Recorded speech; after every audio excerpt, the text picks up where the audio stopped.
Tonight's stories. Romance scam. Not invited. Tax refund. Refuse to apologize. Hello, everybody, and welcome back to the Comfort Level Podcast. I'm Maddie, and I'm here with...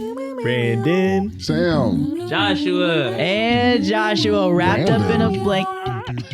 Instead of Brando. Yeah, why did you say Brando? That was weird. I was thrown off. What's the change? Why you do that? You can't let them know your next move. I think you need to at least tell us. Nah. I almost swung on you. I said, who the heck is Brandon? Oh my God. Josh is here. Josh is back. Wrapped up in a blanket like a burrito. We need a burrito blanket. Yeah.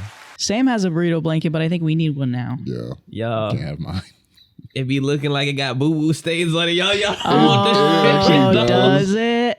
It kind of does, but It at look work, like I'm always, skids, like, I bro. have it on work all the time. And they're like, I love your tortilla. Like, it's the biggest. Everyone loves a tortilla blanket. It's the best. Oh, I bet in, No in way. the corporate world, that's the best icebreaker. Yeah. Like, are you no tortilla? I'm like, yeah. Are you the tortilla guy? You like to have fun, don't guilty. you? I like to have fun sometimes.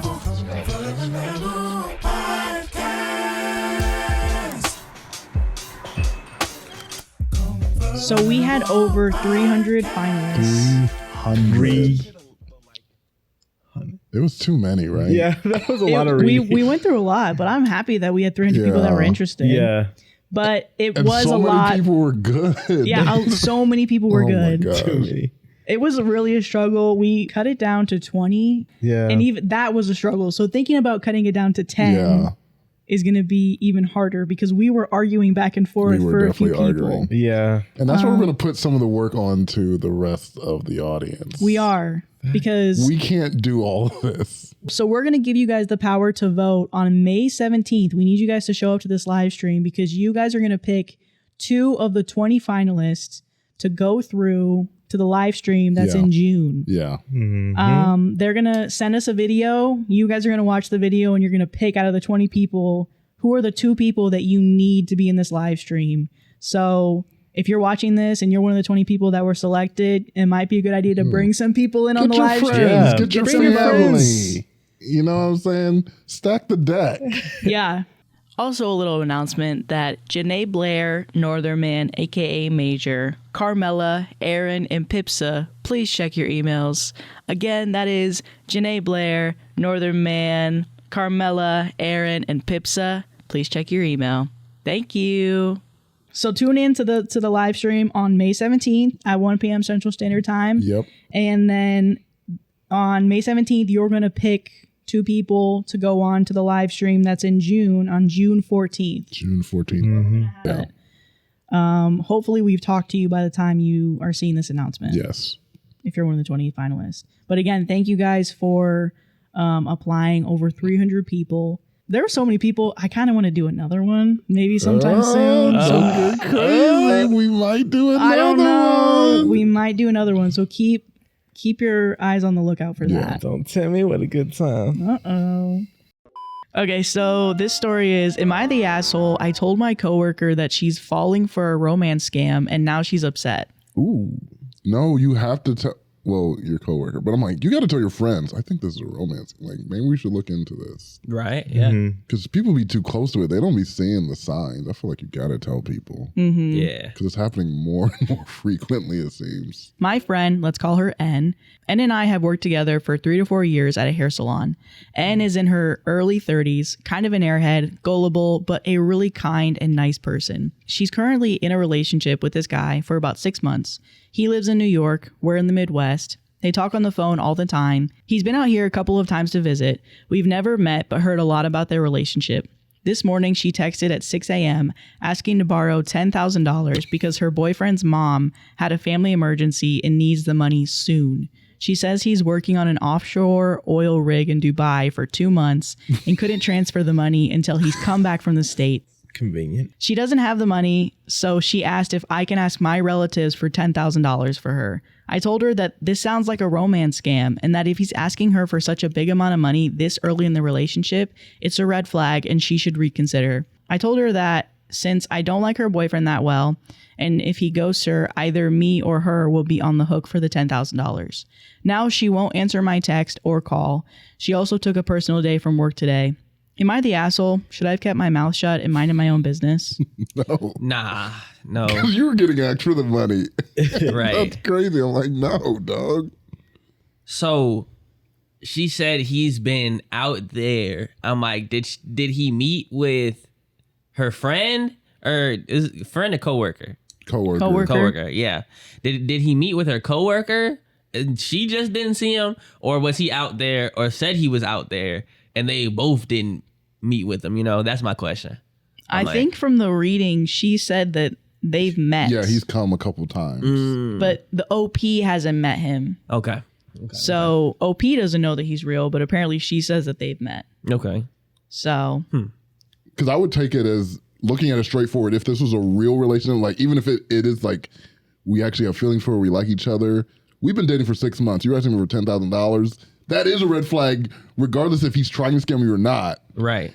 I'm not giving you $10,000. I've only been dating you for 6 months. That's not going to happen. That's not a thing that a super big step. Yeah. So I'm looking at you crazy. If you even think that's something you can ask me. Right. Yeah. Husky thinks the same thing. Yeah. He said he tripping. Yeah. He said that's a scam.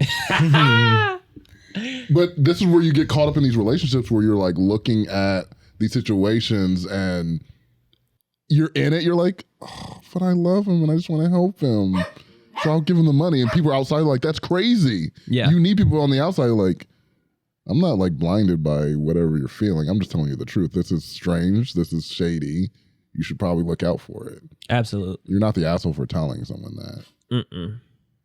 Yeah. Right, Husky? And then, you know, it's the, I don't know, I heard offshore Dubai. And I was like, oh, this is 100% giving scam. Because, like, I don't know, Dubai, when I think Dubai, I think money. And so, you know, with the 10,000 missing, but you're offshore in Dubai, it's like, you should at least have half of it. Like, but, you could be telling the truth. But. That's weird that he would reach out to his girlfriend that he's been dating for 6 months to ask for such a large amount of money. Like, I wouldn't ask Brandon if we've only been dating for 6 months for such a large amount of money, especially being like, well, if you can't get it, can you ask like your coworkers or your coworkers' family? Yeah, no, that's insane. Like, would that be okay? That's so weird. It's like the new African prince scam. Yeah. It's like, okay, so your boyfriend's mom has some type of family emergency. You can't even tell me what it is. And you want $6,000 cash from me? Like, that doesn't make any sense. Why would I do that? Right. And OP specifically saying coworker. OP didn't say friend that I work with. Said coworker. I'm like, I'm definitely not giving my coworker $10,000. Right. You're not even my friend? Nah. Can't call it. Couldn't be me. Right, you got to talk to management about that. See if the company will lend you some raise, money. dog, because it ain't gonna come from me. That's crazy. $10,000. $10,000. That's so much money to just ask. I couldn't ask anybody for $10,000. I couldn't. This reminded me of In the Heights. 25,000. Oh my gosh, Right, In the Heights. Oh, that was man. a good movie. Yeah. Anthony Ramos, my guy. Oh yeah. I love that dude. He ate up. I couldn't imagine asking someone I've only been dating for 6. Like I just can't fathom doing that. Yeah. Like 100 to me is a lot at that point. Right. I couldn't fathom. I actually can't even imagine just asking a girlfriend for $10,000. Yeah. Right. No matter how long we've been together, I'm like, I don't know if I could ask him for $10,000. Because I mean, I'd be iffy about asking my family Right. about that. So to go off and my girlfriend, especially, I don't know. I feel like, at least for me, like I'm trying to put out the best version of myself I can. Yep. You know what I mean? Impress if I can. So And broke nigga asking me for $10,000.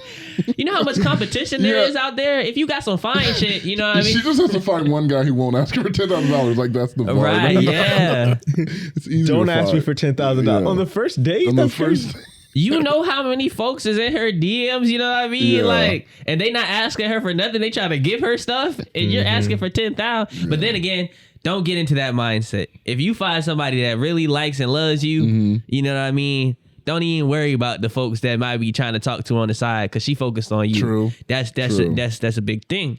Don't get it twisted, you know what I mean? Because if you get in your own head, you can mess up a good thing. So Yeah. don't do that. I'm not saying that. But also don't ask her for $10,000. Yeah, don't do that either. Don't do that either.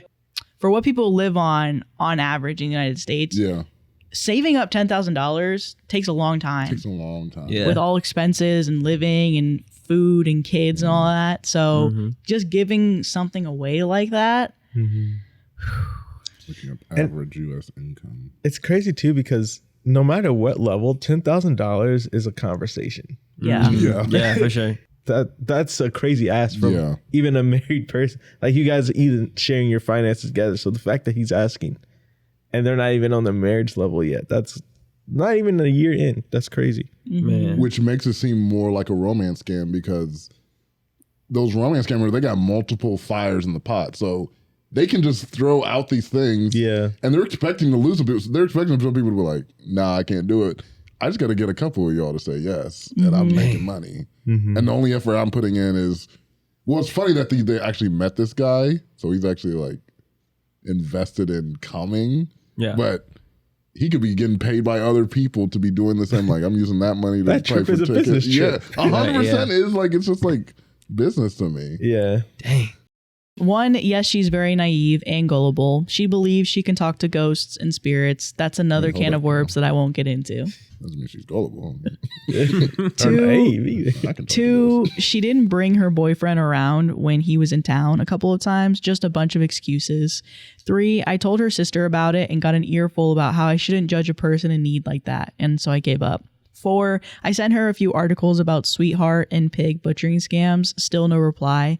I know she read it. Number five, she's not the type that's loaded. She lives with her parents in their basement and lives paycheck to paycheck. I hope she will realize this is a scam before she's in debt. This will be an expensive lesson. Thank you for letting me vent. You did what you could. You did what you yeah, could. Yeah. Really. Yeah. And that's maybe more than some people would do. They would just be like, no. Yeah. Yeah. You told her what you I thought thi- it was, so. I think my big thing though is sometimes you gotta be kind of quick to know when people are just there's some people you just can't help. And I feel like she's one of those people, like, you know, that don't think they're in the wrong or don't think you can give them enough good information and they know everything about the situation. So even you doing that was just this point or just as helpful as just saying no to. But yeah. She has one more chance to save. She has one more. Just go ahead. Okay, wait. I'm going to do it. She has wait, Josh hasn't gotten the game yet. I'm nervous about him too because I remember Josh from last time. She has one more opportunity if she's paycheck to paycheck to help this guy out, and that's her tax refund. Like this next story. I'm a little rusty, so sorry about that. That's one she's probably going to cut out. It's just going to go straight. Well, I'll cut to when I actually say it. Tax refund. Hey, And then I'm going to cut this out. This is all going to cut it. You I'm keep saying gonna what you bring up said. Maddie had a crazy Don't bring bad it up. transition for the rest of the episode. Don't bring it up. Am I the asshole for being angry? My tax refund paid off my husband's child support. My husband and I filed our taxes jointly this year for the past 2 years. I was completely unaware that he had $7,000 in unpaid child support. I thought he was making regular monthly payments. We were expecting a refund, but only $175 was deposited. I feel blindsided, violated, and taken advantage of. When I brought this up, he dismissed my feelings and told me that I should be grateful this child support is now paid off because it means he can contribute more money each month. The logic doesn't make sense to me. His child is still under 18, He's still paying. so he still has to make Right. ongoing payments regardless. I feel physically ill. He's not supportive of how I feel whatsoever, and he's actually angry at me for how I'm responding. Am I the asshole? No, and he needs a throat punch. Yeah. He Like, does. right now, Adam's out. Yeah. I feel like anybody that has to say you should be grateful is not a good person. Yeah. Because, yeah, even if someone's being ungrateful in a situation, a good person wouldn't be like, you should be grateful. Yeah, this is classic my- manipulation. I'm also Yeah. Like, this is like manipulation 101. Totally. Because he knew it was going to come out. Right? Because he was like, why are you reacting this way? Like, what are you guys laughing about? He's like, anyone who says I'm not a good person, I'm like, I feel like my mom said that a lot to me. Like, why would you say So what? You should be grateful. Well, yeah. I think we all I feel kind like of. that's what parents seem to say, but I don't know, man. Well, parents, but do you want your husband or wife talking to you like Yeah, that? husband, yeah. I just want to clarify the statement. If your partner said that to you, maybe There's like a mom or dad watching this, and they're like, and their kid's like, "You hear that, mom? You hear should be that, grateful dad? you even have a parent to say that to you." I'm like, oh my god. You should be grateful you watch a podcast that tells you straight up stuff like that, mom." Yeah, She's I like, ain't gonna lie. Hey, parents, they be manipulating too. Oh, 100% they manipulate. times. and Yeah, lie? Yeah. Lie to manipulate? man. Hey, but if I had a kid, that's why I don't even like get mad about it. Because if I had a kid, I know I'm manipulating them kids. Oh my like, I would god! trick them But into as doing long as we work on it, Sam, we don't want to carry it on. I know, because I think some manipulation that parents do is warranted, and it's like it makes it better. I'm like, your kid's dumb. Your kid literally has no self-preservation skills. I gotta lie to this kid and make him think things just to get him to do stuff that he should be doing. Oh my god! Yeah, I understand sometimes. that. I understand that. Yeah. There is a level beyond where I'm like, I'm trying to like control your life and like do that kind of. I'm like, that's bad. Yeah. And I'm like, I think you gotta lie to sometimes to your kids. Yeah, I agree. I feel like there's definitely times where it can be done without being too harmful. And like, you know, if it's in the best interest of the kid, you know, hey, if you deal with the after effects of it later, then, you know, hopefully you're ready to do that. But I feel like sometimes though, like one of the ones was like, what was it? Oh, stop crying before I give you something to cry about. And it's like that one, that's invalidating feelings, man. Like, Surely it's is. like, Surely is. True. it's like, dang. So the reason that I'm feeling this emotion isn't valid, and it would only be valid if like you gave me a whooping or something. I'm like, that's crazy, bruh. Yeah. Yeah. I don't know. I feel like there's probably some truth to Sam's statement, but it could be toxic, and it could be passing on the toxic, like teaching that our parents unintentionally got from their parents that was hurting us unintentionally, even though they're just like, I'm just trying to get you to calm down. Yeah. Well, the only reason I say this is because we're all non-parents. We don't have kids. Yeah. And I feel like in the past I have been when I'm like, why are you doing that with your kid? But I'm like, You know, we don't understand I yet. spend time with him and I'm like, okay, there's some things I'm really realizing why you're doing it.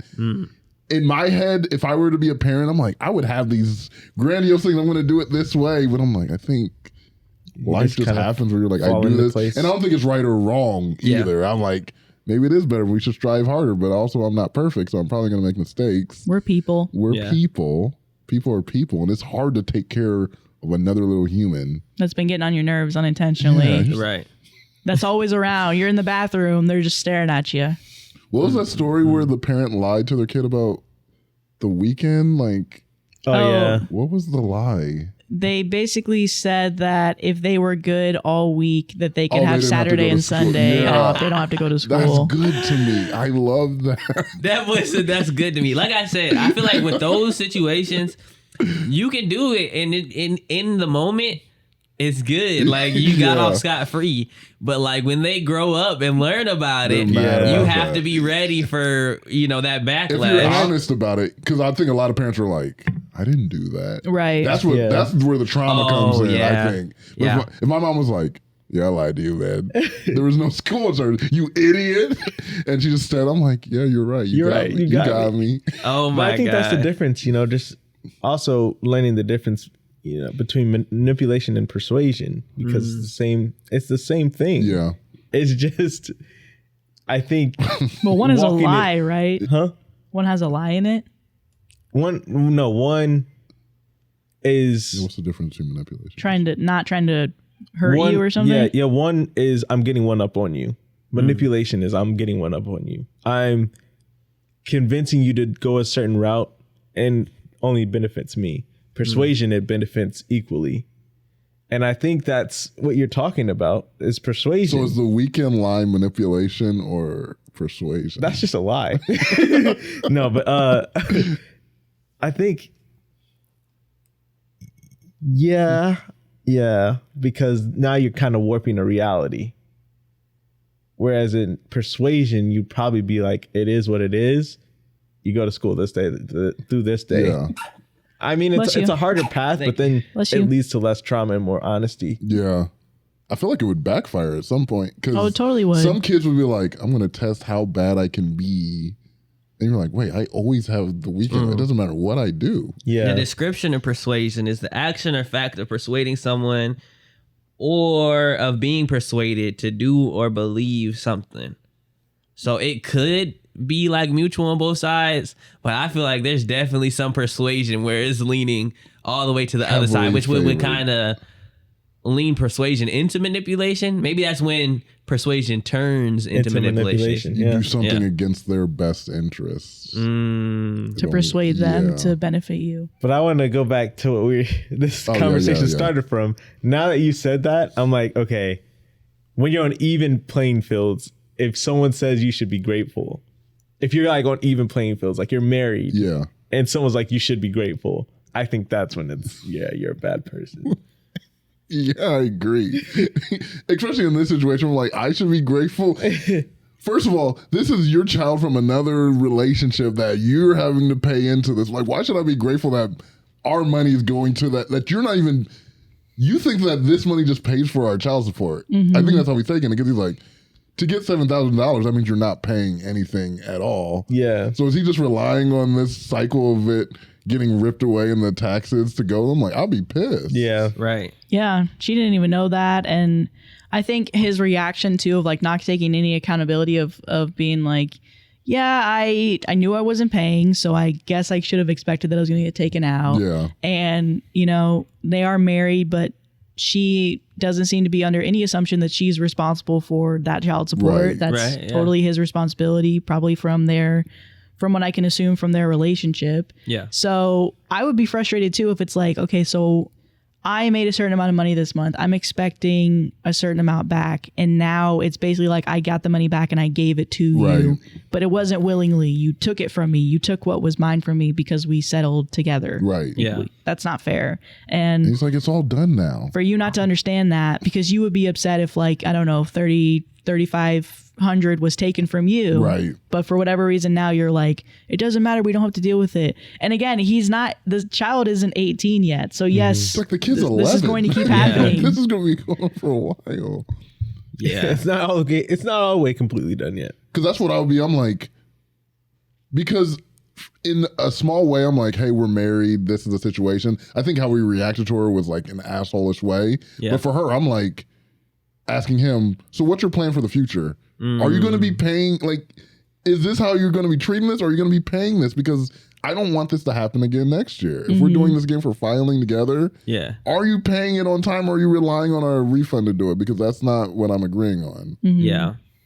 And I hate situations like these, like, or seeing them in relationships of like where one person shuts down a conversation to the point where he or she is either telling the person how they should feel or like shutting it down to like, there's no more discussion. Like, this is just what it is. Because like, I don't know, I feel like I'm realizing like us as humans can get conditioned to be okay with like super harmful environments. So like if you're in a situation like this and this person, when it comes to certain things, is always shutting down like a conversation in a certain area, like you can get conditioned to kind of just go with that, and it's to your detriment. You're getting hurt every time because you actually do care about whatever you guys are talking about, like the conversation, but you don't get to express it, or like you just don't have like any like decision power in the situation. And I was just like, that's a super bad place to be in. Not good. You know? Okay, so there's an update, but it's responding to a comment. So I'm going to read a few comments here. Top comment, lawyer here who used to practice family law before I decided I didn't hate myself. There's no way he didn't know he owed that money, and there's no way he didn't know it was coming out of your refund. The notices are insanely pervasive. His job and bank also knew this would happen. He set you up and he hid the information from you. Somebody else said, fill out the injured spouse allocation form, not the asshole. And so I'm gonna look up what that is. Spouse allocation. Yeah, because whose idea was it to file jointly? Like, was this the first thing? Like, it was the first year they did it. He's like, hey, how about we do it together? That's crazy. The injured spouse on a jointly filed tax return files to get back their share of the joint refund when the joint overpayment is applied to a past due obligation of the other spouse. Oh, that's actually cool. That's even a thing. Yeah. So she says in her update, she filed for that. Yes. Get your money, boo. Yeah. Get it. Read that one more time. So sorry. About the definition. Yes. It was a little hard. It was a little hard for me to understand it too, but I was the injured spouse on a jointly filed tax return files Form 8379 to get back their share of the joint refund when the joint overpayment is applied to a past due obligation of the other spouse. Dang. But So she's getting her money back. Where does the money come from? Do they just? Because if the money already got paid to, maybe it'll charge it from him. I don't know. Or well, I guess if they took it, I don't know if they took it and they're like the government gives you your money back and then they're like garnishing and they take it. That means an extra half money just came out of nowhere. Like, I wonder if the government pays for it because you're like, you garnished stuff for him, but that was mine too. So I need at least mine back because that wasn't.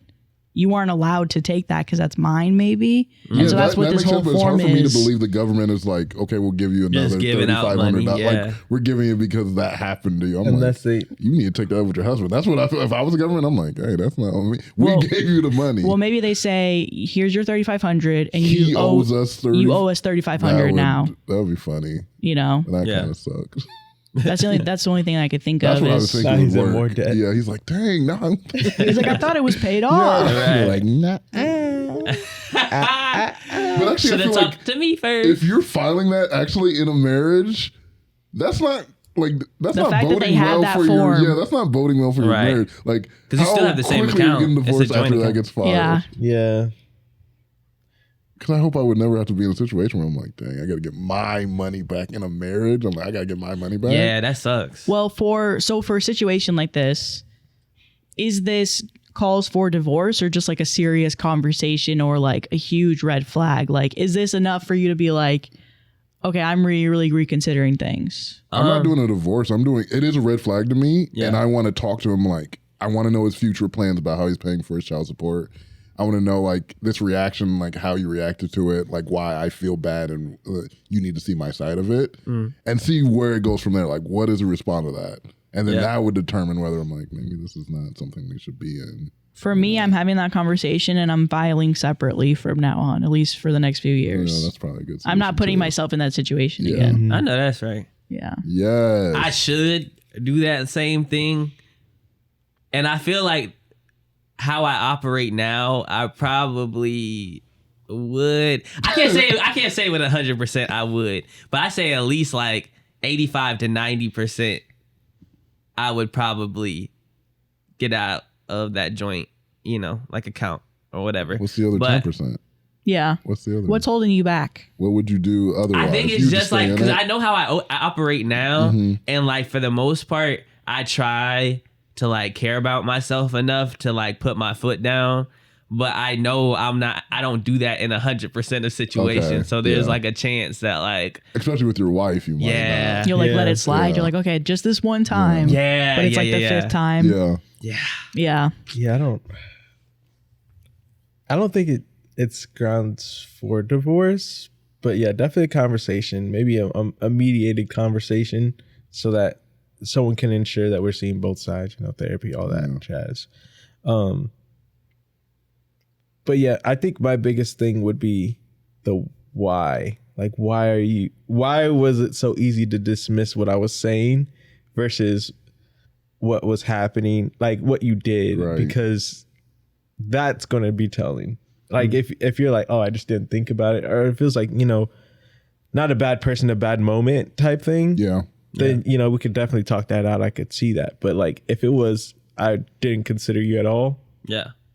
Or if it was more malicious, like I thought about this and like I did want this to happen and I'm like, oh, it was an accident. Like, that's different. Or it's like, I thought about, because in a weird twisted way, like maybe he was thinking like, I'm thinking about, this is me thinking it through. They garnish our tax refund. I bring back more money into the house.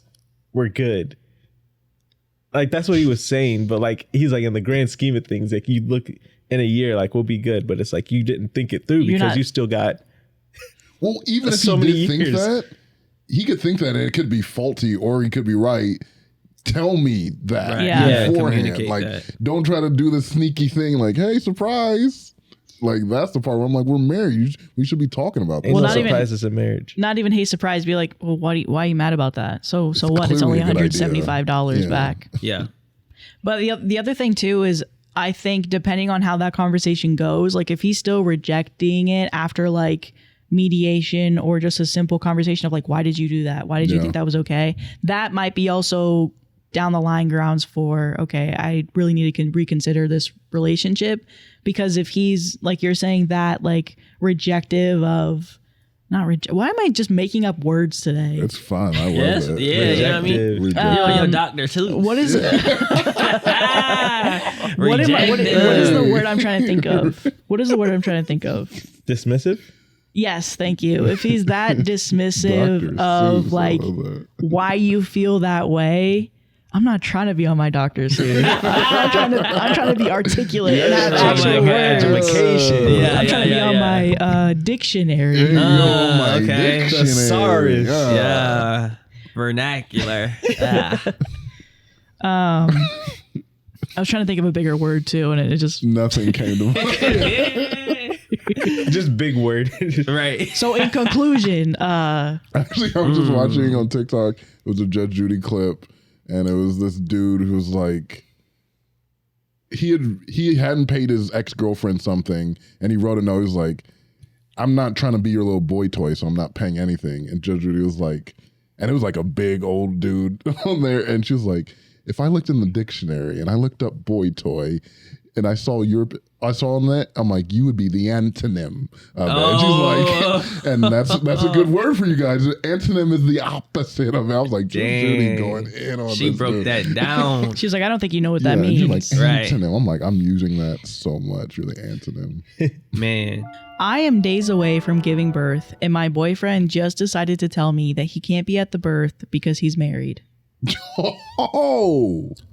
Oh my. What? Oh. Are they doing something important on that day? They still can't be there? Emotional damage. He's like, yeah, my wife's got a work thing. Otherwise, I would be there. It's my wife's Christmas party. And I can't, but she'll be pissed. Hearing that hurt my brain. Yeah. It hit me so late. I was like, what's up? Oh, okay. That's a good reason, though. I can't make it. I'm married. Kind of contractually Yeah. cheating on you. Yeah. You're the You're the side other chick. woman. You're the other woman. And what did it say again? Was it wedding? It was a wedding, or it was giving just birth. Giving birth. giving birth. she's and, having his baby and he said he baby's can't having make a it because baby. he's married or because he's getting married. because he's married. He's like, I have something to That's tell you. even worse. I thought it was like, oh, I can't because there's a wedding or whatever. Well, I think getting married's not as bad as being married. well, I was just saying that because of like it's an event for an event. Yeah. Like, oh, at least you'll be somewhere. But because he's. Like, can you move the birth But why around? did you wait? Like, you knew she was pregnant. You've seen the bump, and on the day you're like, oh, I'm married. This is when you decide to drop it. That's literally the worst time to drop that information, especially if you already knew that she was pregnant. It's go time. For It's a when he really finally long had time. to face For the months. truth. It's when he finally had to be honest. Yeah, not to like. He couldn't lie defend him. anymore. Yeah, but it's the exact thing. It's like you lie and you're like I don't know how I'm going to say this, and now I have to say something. Just blurt it. Yeah, like, I'm married. Yeah, because my wife's gonna be mad if I'm not at home, and she's gonna text me, "Where are you?" I'm like, I'm at the birth of But see, my side chick. it'd be different if it was like, oh, I have a wedding, and it still doesn't equate, but like it's different. You but, in this wedding. He's stuck on the No, wedding. because I'm just saying, because like, think about it. If you're like, oh, I can't come because we're having a wedding and you're giving birth versus I'm married and my wife's going to be mad, you're giving birth. Like, you know what I mean? Like, that's just, I feel like if you're trying to go for excuses, at least you're probably going to be in another state or something to go get married. You're still. So you're saying he should have told her that he's getting married? I never said should. I never said should. I never said should. I never said should. But I feel like that would be a better excuse than the fact that, oh, I'm married. Because no, they're both bad. They're both bad. I'm not saying that one's not bad. They're both bad. But yeah, kind of the lesser of the blow. That's kind of what I'm saying. But okay. The thing is, nothing changed. Like he just said. Slow down, Josh. Slow down. This is from the title. We haven't even heard the story. Yeah, we haven't even heard the story. The title. He's going crazy. He just said that he's married, but I'm pretty sure that didn't change from the time that they were together, from the time that they were having sex, and from the time that he figured out that, however that happened, that she was pregnant. You know what I mean? Yeah. So it's just like, for you to say, oh, I can't make it because I'm married, like, you did all these other things married. Oh, you can come to the baby's birth married. Like, marriage didn't stop you from doing anything in this process, but now it's stopping you from being here. So you're like, bro, keep it in. Like, it's fine. Like, don't tell me. No, I'm not saying don't tell her. I'm saying because you were already married. Like, I'm just saying as using that as an excuse to not be at the birth doesn't work, because it was an excuse for you not to talk to her. I got you. But I still think it is an excuse, because probably in those instances, like, we had sex, we did things together. It's probably like a couple hours where he could like reasonably lie. Now the chick's about to go in labor. Could be 24 hours longer, where he's at the hospital with his girlfriend. I don't know his girlfriend. That's hard to like tell your wife, like, I'm going to be gone for maybe 24 to 48 hours. But that's when you fess up to your wife, not fess He's up not fessing up to this chick. Bro, like, that's the love of my life. Bro, this is a kid though. Like, this is your kid with your DNA that's about to be born. You know what I mean? Like, not everybody cares about it as much as like you would personally, Josh. Like, you also probably wouldn't cheat on your wife, right? And get another woman pregnant, knowing that you're married, and then at the last second you're like, okay, I really can't come though. Like, I'm telling you probably all these things, but I really can't come though because I'm married, and I was never as serious about you and this baby as I am about my marriage and whatever, which is why I think she's like, okay, he didn't show up to the birth because he's married. Like, I think the whole time, yes, he did it married, but he finally was having to face the fact of like, look, I'm choosing my wife over you. I'm not showing up. Yeah, because I think you're putting like a moral thing on him where he doesn't. He's already cheated. Like, he's already shown he has a lack of morals and like commitment to his wife.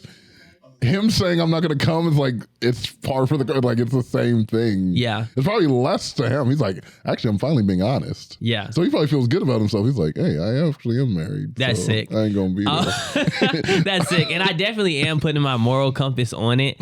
And I think I'm just thinking about it. I'm like, that's literally the worst time to like put your foot down and be like, oh, I can't do this. Mm-hmm. Yeah. This is I think that's the only thing I'm thinking about. Had before a story was even read. Yeah. So this is relationship advice. I, 23 female, am days away from giving birth, and my age. That's crazy. And my 37 male boyfriend just decided to tell me that he can't be at the birth because he's married. So first off, I know the age gap probably should have been a red flag, but I was stupid.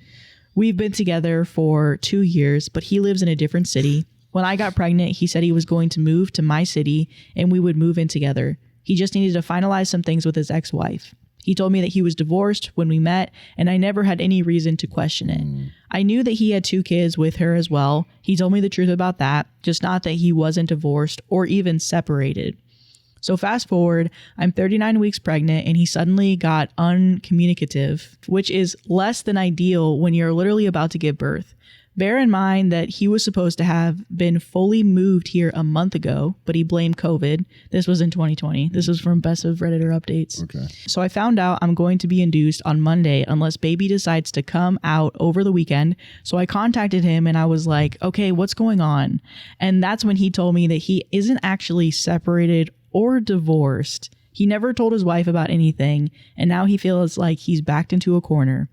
I don't feel sorry for him for that because that's his own fault, but obviously literally 4 days before giving birth isn't the time you want to get this news. I have no idea what to do now. Tell him to fuck off, obviously, but what else? I feel like I can take care of the baby, but I was preparing to have a partner to take care of it with me, you know? I don't even know what I'm asking for in terms of advice, but any advice for moving forward and handling this is appreciated. And then there's comments and then an update. Yeah, I don't really have any advice, but because I've never been in a situation like this. But I'm like, I feel for you. I don't know, like my empathy, it goes out to you because I'm right here with you. I'm like, dang, bro.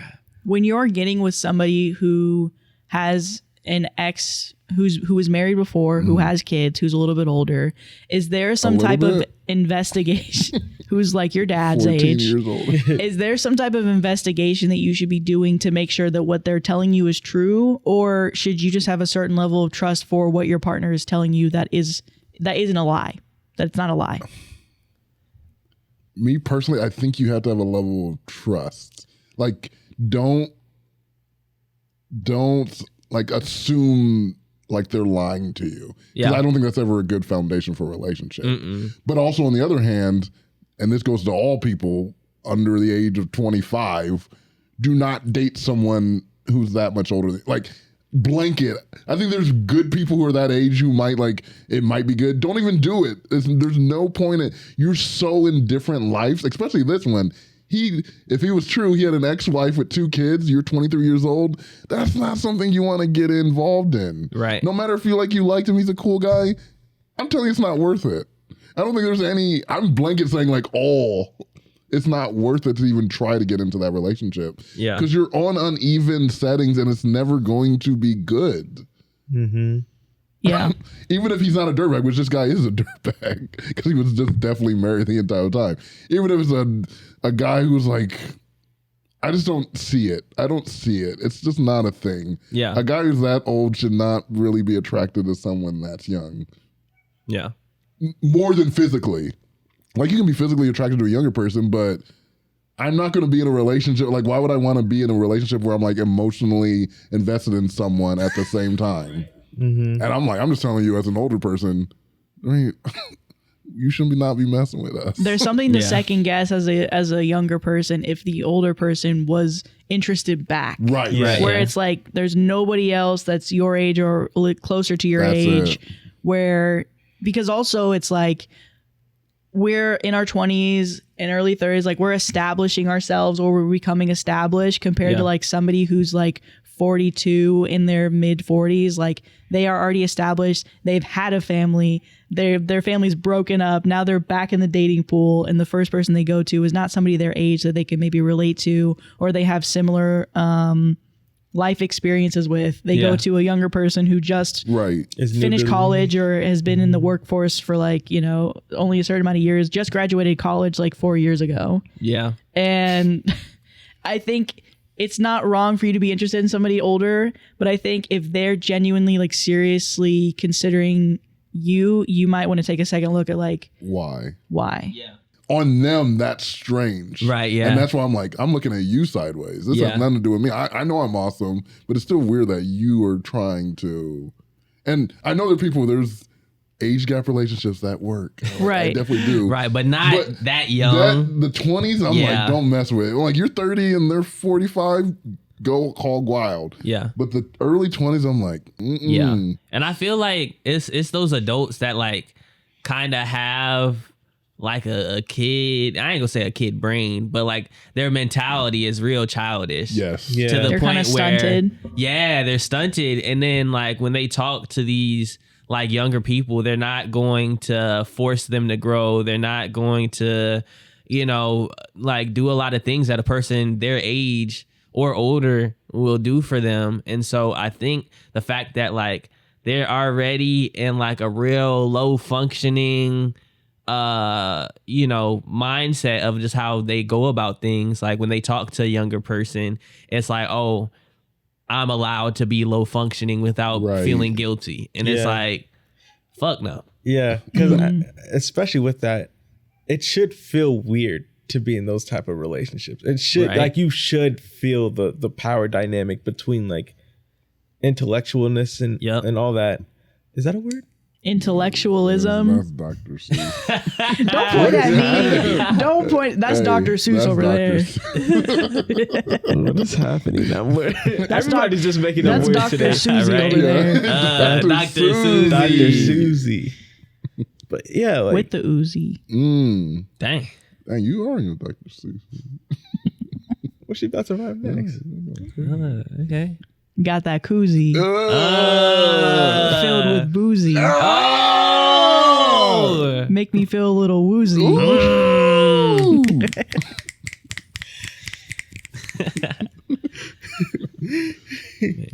the best. Oh my god.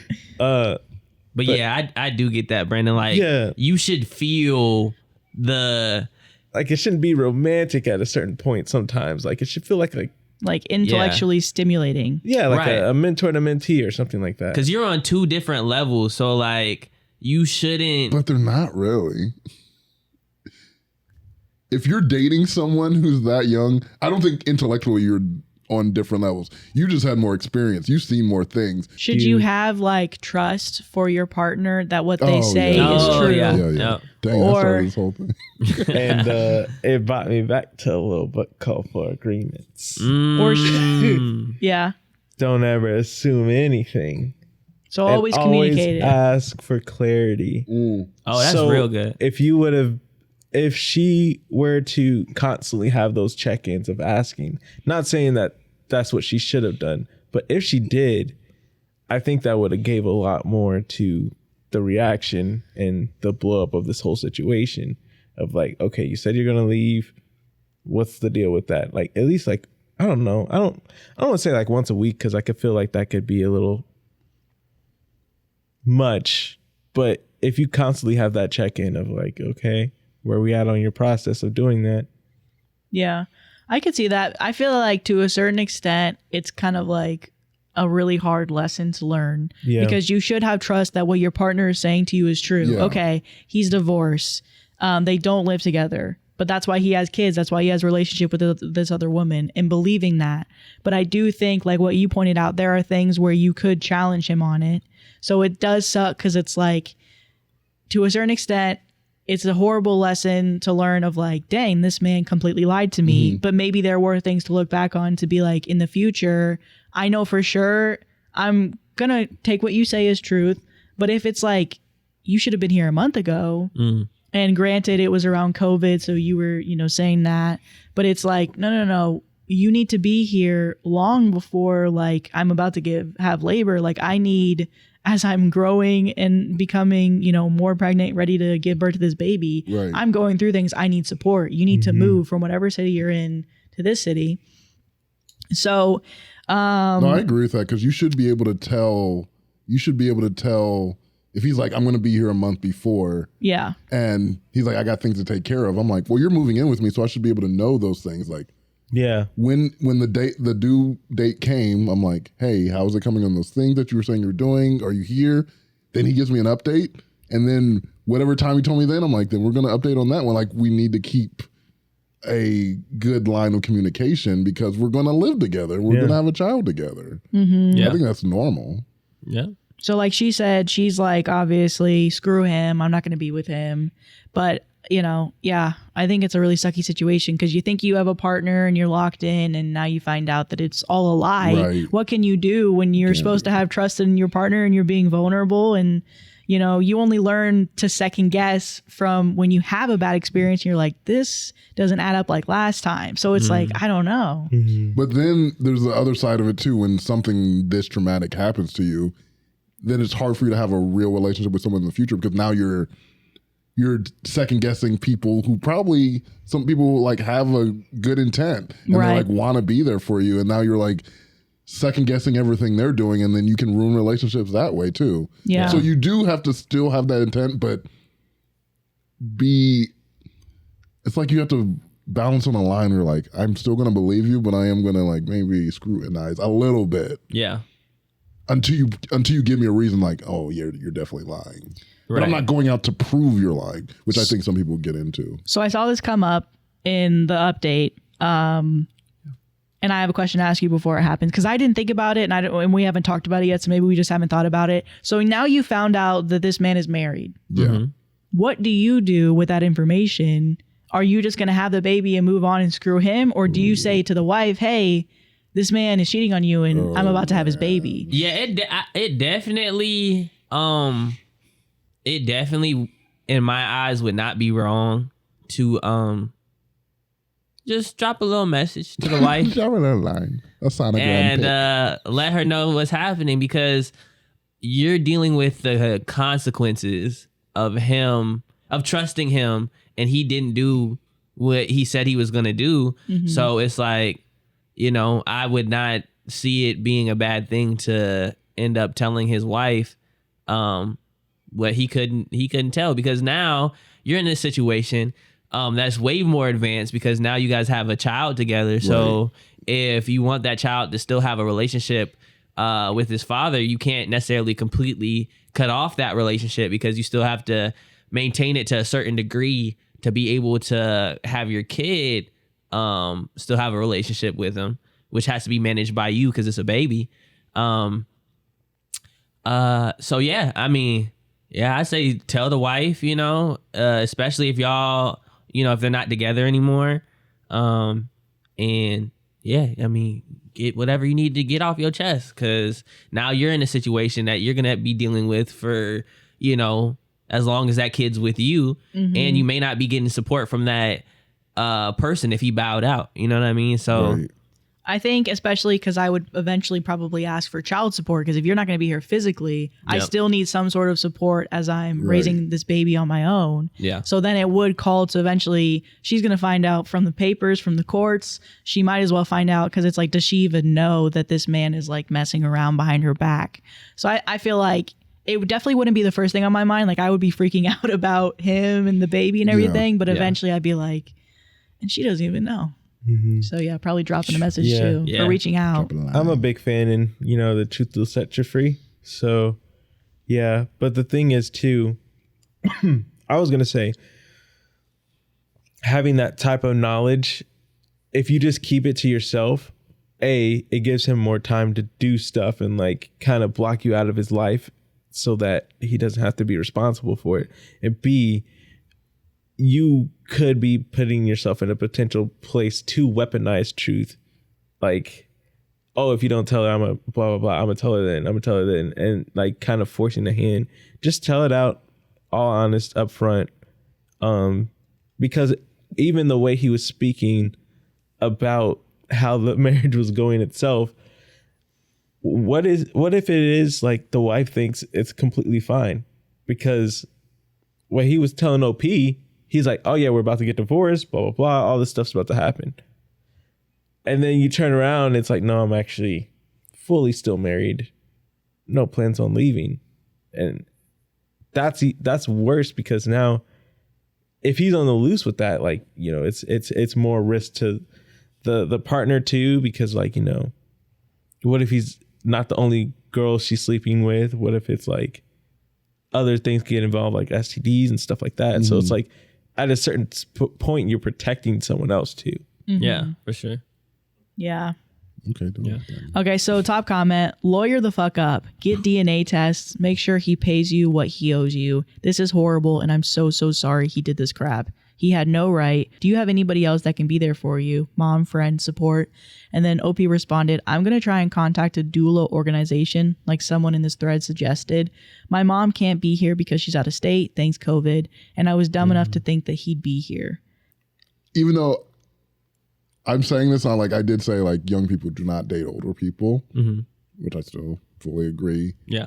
You're not dumb for believing what somebody someone told you. Right. Yeah. Like that to me is not dumb. Some people and might also argue vice versa to that. Old people don't talk to young people. Well, old people, they're gonna do what they're gonna do. To me, if you're an old person attracted or trying to go for young people, you're gonna do that. I can tell you, like, don't do that. Like, work on yourself. Date people your own age. They're not gonna do that. But young people, I'm like, You said you feel like that message will go further. I need to protect the person who's getting taken advantage of this. I don't care about the older person. They're gonna do what they're gonna do. Okay, you're that's not, a good way to you're look not at wrong for believing somebody you're at not face dumb value. at all. And it's just experience. You learn, like, you'll start seeing more red flags easier as you grow on. But you're not dumb for, like, someone's like, I love you. I'm going to be with you. I'm going to move in. You're not dumb for believing that. Right. Because that's what they said. Yeah, they're lying to you. Yeah, you just like, believe in them. It's a lie. You don't have a reason not to. Yeah. If you were in a healthy relationship, they would say the same thing and they would actually do it. That's the only difference. Yeah. Because I also like want to ask quickly, like, when it comes to being young and being naive and just believing everybody all the time, is there something in between being like, okay, I believe everybody at their word and that's a bad thing because I have good intentions for everybody, compared to being like, no, I believe what you're going to say when you say A, B, and C about moving in, about, you know? Yeah. Because I think there are people that are like, well, why did you believe him saying, and all these things that, you know, we're pointing out. But it's like, I feel like when you're younger, it's really easy to believe that everybody has good intentions. Nobody would try and say things different than how they really feel, how they really mean. And that's just being naive and being younger. Yeah. But I don't mean naive in necessarily a bad way. Yeah. You know, I don't know. Because I don't think it's intrinsically bad for you to operate that way. Like me personally, I try and operate in a way where I go into relationships that I choose with that mentality of like, I will trust you until I have a reason not to. Because I just feel like that's a healthy way to start it. But I feel like as we get older and go through certain things, like we see the red flags and stuff like that, and we're able to, with more experience, be able to go through relationships and kind of see where manipulation is being used, see if this is even a good relationship to go into, because we can catch it before we even like connect ourselves to somebody else. Just takes time. You just got to learn it. Yeah. Well, it makes me think, because I'm like, I've been reading this friendship platonic book, and they talk about the attachment styles. There's secure, avoidance, and anxious. And reading this, I'm like, I think about you as a secure attachment. Like secure people, like, they just go in open into the world. They're just talking to people. They're meeting with people. They don't have like expectations. They're just like free with that. And I'm like, that's Josh to a T. But there's anxious where they're like, I'm going to make myself as small as possible just to keep this connection. Like, I'll take your beatings. I'll do whatever just because I'm like, I don't think I'm enough to, I think you're always going to leave. So I'm going to anxiously cling on to you. Dang. And then there's avoidance, which I'm definitely an avoidant, where like, I don't think relationships are important at all. So I'm like, I'll be there when I feel like it. If I feel some type of way, I'm like, I actually didn't really feel that type of way, and I'll just push it away. So it's like, everyone has these kind of attachment personalities, and it usually comes from how they were raised and how their parents were, and like different relationships change people into different ones. Yeah. But I think the important thing about secure people is like, there are people who are trying to get over, and like, that is a thing. Like, because of how we all interact with life, there are people trying to get over you. Secure people are like, well, if you feel like that, I'll just move. Like, it's not a thing. I'm going to give you what you want. I'm like, give my heart. And if you don't reciprocate or you try to get on me, then it's just, I'll keep it pushing. And I don't think differently bad about people because of that. That's just you. Yeah. And I'm secure in myself to know, like, that does not reflect on me at all. Yep. But then there, like, the other way other people interact, I'm like, you slighted me. You did this to me. Now I'm taking this out on everybody, and it's going to affect how my relationship with other people. Yeah. And that's like a hard thing to actually be a secure person. I'm like, this book's kind of changing how I'm like, dang, how do I interact with people? Yeah. And I'm doing it because of fear of situations that happened in my past. So that's what you kind of hard to deal with when you're young, not letting this situation, which it's almost impossible to say, like, don't let this affect how you look at future relationships. But I'm like, you kind of have to be like, this was a one-off. This this guy's trash. Yeah. This has nothing to do with me. I can go in the future with relationships and still give people the benefit of the doubt. Yeah. And like give it a real chance. Yeah. Yeah. Okay, so another comment here. This is a horrible situation. Did you ever go to his place of residence? How could he hide something like this from you for 2 years? You never asked to meet his kids once it got serious? Hopefully you stick it to him, make him take financial responsibility. And then Opie responded, he had an apartment. I got the feeling that I wasn't the first person he tried this on. He told me his ex-wife had full custody, blah, blah, blah. Typical shady story I should have seen through. He was really good at making it all sound realistic. He came to my city for work frequently, so a lot of time we were here, but he really had all his bases covered. Somebody asked, I think it was the same person, so you never met his children? And she said, I never once met them. I realize now that this is something I should have seen as a red flag. I think I'm a pretty smart person, but let me tell you, this made me feel like a huge idiot. And then somebody asked if she had proof, and she was like, I'm a sentimental hoarder, so I have a lot of texts and stuff, going to make sure I screenshot everything that he talked about, anytime he talked about his divorce or custody or anything he lied about. And then so getting onto the edits, I'm just in shock right now. Like, I feel like almost numb, but I really appreciate everyone here for your help. I'm really happy and looking forward to the baby. Just really sad right now, so I need to take a breather. Everything is ready for the baby, and I'm just really excited to meet them. But Jesus. Edit number 2. I called around to a few family lawyers in my area, and the advice I got from posting here has been absolutely brilliant, but I'm running out of SAS/Steam to deal with anything else. But yeah, I was saying, I agree with you in the fact that like with like certain relationship trauma, it's super hard to not get stuck there in future relationships. Like going into your next relationships and being like, you're going to snake me. I know you're going to snake me, whatever. Because it like after you go through trauma, like it literally just like wants to sit on you like a jacket. And so you take it when you go into other relationships and, you know, you have like, it's like you have like a shield, like you got armor on and you're like, please don't hurt me. Actually, you're probably going to hurt me. That's why I have this armor on. And you kind of justify keeping the what you carried from that trauma, from that relationship. And yeah, it takes, and you can create the situation that you're trying to avoid.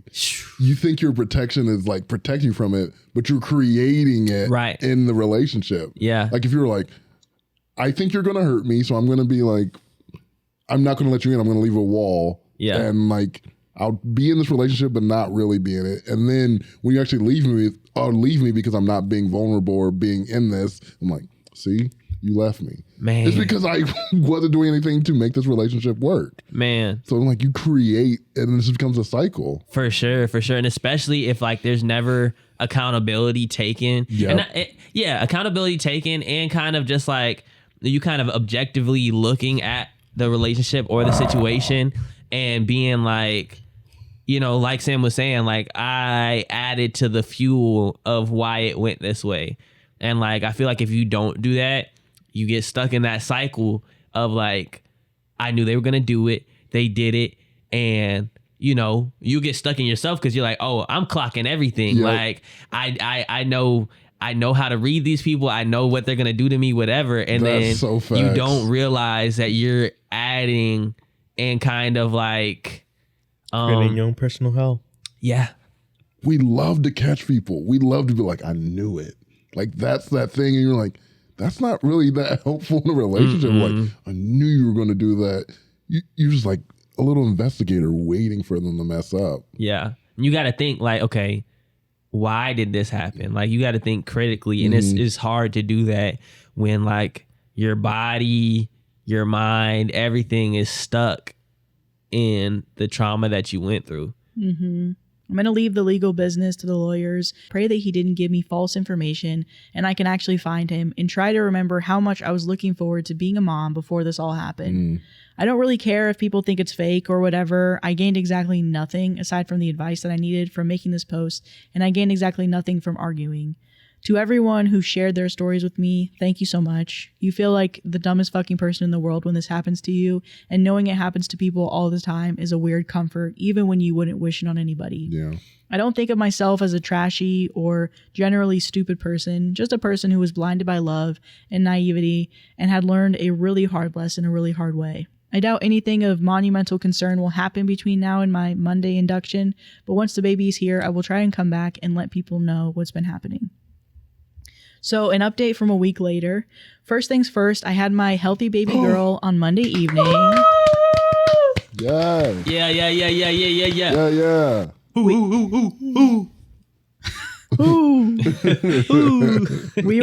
We were discharged shortly after birth due to COVID, so I have been just trying to adjust to everything.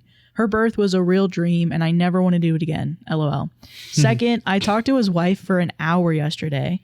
I guess he decided to tell her. She wasn't mad at me, thank God. She had her suspicions, but she was trying to trust her husband, which I understand. She was so nice, honestly, and even though she isn't angry at me, I still feel bad because she's such a nice lady. She wanted to make sure I was doing okay and that I didn't need anything, which made me cry because postpartum hormones are whack. She's getting a divorce from him. Good for her, to be honest. Yeah. We're planning to meet up and talk shit about him once the virus is over. I have a lawyer and will establish custody and child support legally ASAP. He hasn't bothered to contact me at all, but I don't particularly care. I don't want to leave anyone hanging, even though it's not a huge update. Thank you for everyone who checked in. It means a lot. Okay, so top comments. Out of curiosity, how did she reach out to you? Did your ex give her your number? And Opie responded, he refused, so she went through his phone to find me. She's pretty badass and I love her. Dang. Yeah. And then somebody else said, this was a far better outcome than I expected. I hope a friendship between the two of you blossoms and the siblings can get to know each other. Don't be surprised if she does step back, though. This must be incredibly hard for her. Yeah. Although it wasn't your fault, you will always be a reminder that her husband cheated and her marriage is over. Yeah. And then Opie responded, oh, absolutely. She will need time to grieve. I want to support her in whatever way I can, even if it means us stepping away from each other. She's a great lady who ended up in a shitty situation. So this next story is, am I the asshole for refusing to apologize for slapping my boyfriend when he smashed our birthday cake in my face? Nah. He put, I mean, okay, I'm gonna say this. He put his hands on you first, even though it was with a cake in between. But he did it first. And you know what I mean? It's self-defense at that point. It's self-defense. Because it's not even how hard you do it. It's just the cake in my face. And like, now I gotta clean it off. Right, clean it off. People looking at me. I'm like, I never liked the cake thing. Yeah. Like whipped cream, like just like a little boop. Oh yeah, like a little wedding like nose. I agree with Josh. I feel like I don't really want anybody to be hitting anybody, but if it's a matter of like a reaction or a defense, then that says something that you had to slap him. I'm crying, actually. Am I the asshole for refusing to apologize for slapping my boyfriend when he smashed our birthday cake in my face? My female 34 boyfriend, Charles, male 38, and I celebrated our birthdays together. This year, I contributed a small private room at a restaurant, and we invited 11 people. 4 of them are my local friends. The rest are his family members. I wanted to celebrate a new achievement in my career, and I thought it would be a great time to splurge a little and get some delicious food. So we had access to the menu, drinks, and our cake. I had agreed to pay for half of the food. Aside from having rented the small space myself, the space was paid for in advance and the food at the end, as in any restaurant. We had issues last year because I felt like he was doing low effort things while I always did my best to give him a nice birthday celebration. We have an income gap, but it wasn't even about money. I was making less money last year and I still made things work for him. So this year, he took care of inviting people, paid for the cake, and got me a spice rack as a present, which I loved. I made myself pretty, got my eyebrows and eyelashes done, had my hair done. We were told to pose and pretend to blow the candles out because I didn't want to blow any germs on the cake. And then we had a picture alone with the cake. When it was my turn, I was holding the cake when he pushed my face towards the cake, so I tried to fight it. His family started cheering and he arched over my body and forced me to bend over until my face smashed the cake. My friends tried to get him off me and he resorted to plastering cake and frosting on my hair. I don't need to describe the mess because I'll never be able to end this post, but I ended up slapping him when he attempted to do it again. His mother got up and she got into an argument with one of my guests. I had to cross the main floor with cake all over my face to use the restroom. When I looked in the mirror, I had cake on my neck and my blouse had red and blue coloring that didn't come off. I had to wash my face and got my hair in a bun because it looked messy that way. When I came back, his family were all long faces. I told him what he did was unacceptable, and he said it was just a joke, and that everybody had done that for ages, and that me slapping him just ruined my image in front of his family. I started crying, and I gathered all of my stuff. I notified him that he should pay for himself and his guests. My friends insisted on paying for their own food, but I refused, and we ended the night right there. My friends wanted to treat me to having dinner elsewhere, but I wasn't comfortable with my appearance. They ended up sending me the money that I spent, and that broke my heart. Charles had to pay for half of the remaining bill and got charged a cleaning fee, but I'm clear that I will never be able to forgive him. We talked about it, and I ended things. He's convinced that I never loved him. He acknowledged that what he did was wrong, but is adamant that his family hates me for slapping him and that it's my fault. I told him that he ruined not only our birthday, but also my way to celebrate my career milestone. I worked very hard to get to where I am, and that his behavior showed me what my future will be like. And that I'm sorry to say it, but he was so aggressive and so focused on making his family laugh at my expense that I just realized he's not good enough, and that I've lost my confidence to be seen with him in public because I don't know what else he will pull out of his ass. He said that he paid for that cake and that he's not saying that it was okay to smash it, but it's not like I paid for everything. He wanted me to apologize to his mom, but I refused. Important, I'm not proud of my reaction. We've never had any physical altercations. He said his mother feels humiliated because of what I did and that she has been struggling with mild depression for years. I didn't know. And I came off as violent. Am I the asshole for refusing? I already blocked him. I want to see what it looked like because from that description, that seems violent. Yeah. Right. He's arching his back to press her into the cake. And she's fighting that hard. She's fighting it. And he's just forcing his strength on her Yeah. to freaking shove her face in the cake. Not only once, we talked about that before, of just like putting so much into their appearance to look nice on a certain day to feel good about their birthdays or her celebrating her career. She wants to take pictures. She wants to spend time with her friends. But now you've literally ruined that for her. And she has to go clean herself off and all that work that she just put into her hair or whatever. You ruined her clothing. Yeah. You ruined her hair. You ruined her makeup. But not only that, you try to do it again. And so she had to resort to defending herself. And then you blame her for defending herself. And she even says, like, listen, I know violence isn't right, but you're literally being pushed into a cake while everybody's cheering on, go, do it again. Twice. Right, do it twice now. What? And you wasted the cake. Yeah. And I feel like, leave it to Brandon. Like one of his points being that he bought the cake is dumb. He doesn't have any reason. Right. Yeah. And it just goes to show that like he's not listening to, you know, her experience that she's trying to explain to him. Like, you know, like you guys were saying, there's so many levels to it of like, okay, she got ready. She specifically wanted to look a certain way. And the fact that you pushed her face into the cake and got it on her dress, like messed that whole thing up for her. So that's like in front of his family, her friends, embarrassing in front of people. Yes. So you say that it's okay to humiliate me because people have done it for years. What's the big deal? Why don't you have a problem with being humiliated? Like, it's a tradition. I've literally never seen that tradition. Yeah. Right. Yeah. For birthdays, you push people's head into their birthday. Some people do it to their kids. I've seen people do it to their kids before, or like Actually, family, I guess I've seen it. where they just. I'm like, Smash. But a how lot is of that those funny? traditions aren't good because like They're another not. one is like hitting a person as many years as they've lived or whatever. You know what I mean? Like, God, I didn't even think about that. Oh, yeah. Those looks used to be treacherous. yeah. But that's the difference though. I was okay with it. Like, I'm like, oh, okay, this is fun. Yeah. It's just one of those weird like guy things, whatever. But not everybody's okay with that. And you have to make sure like you're not just doing it and you're like, oh, this is so fun for me. And it's like the other person is literally getting traumatized while you're doing You're that. jumping them. Right. You're Yeah. sort of jumping them. Literally. Wait, so do you ask now? You said, do I ask now? Yeah. Nah, I mean, but the thing is, because nobody does that to me anymore. But if they I'm trying to did, think of the last you time. know, I'm real vocal. So I'd be like, yeah, nah, we're not doing that no more. I was like, and then, you know what I mean? If they just try and do it randomly, I'm like, I bet you older than me. I'm about to get all my licks in. Yeah, we going hit for hit. Like, you know, so. What is the end goal? Like, is it humiliation?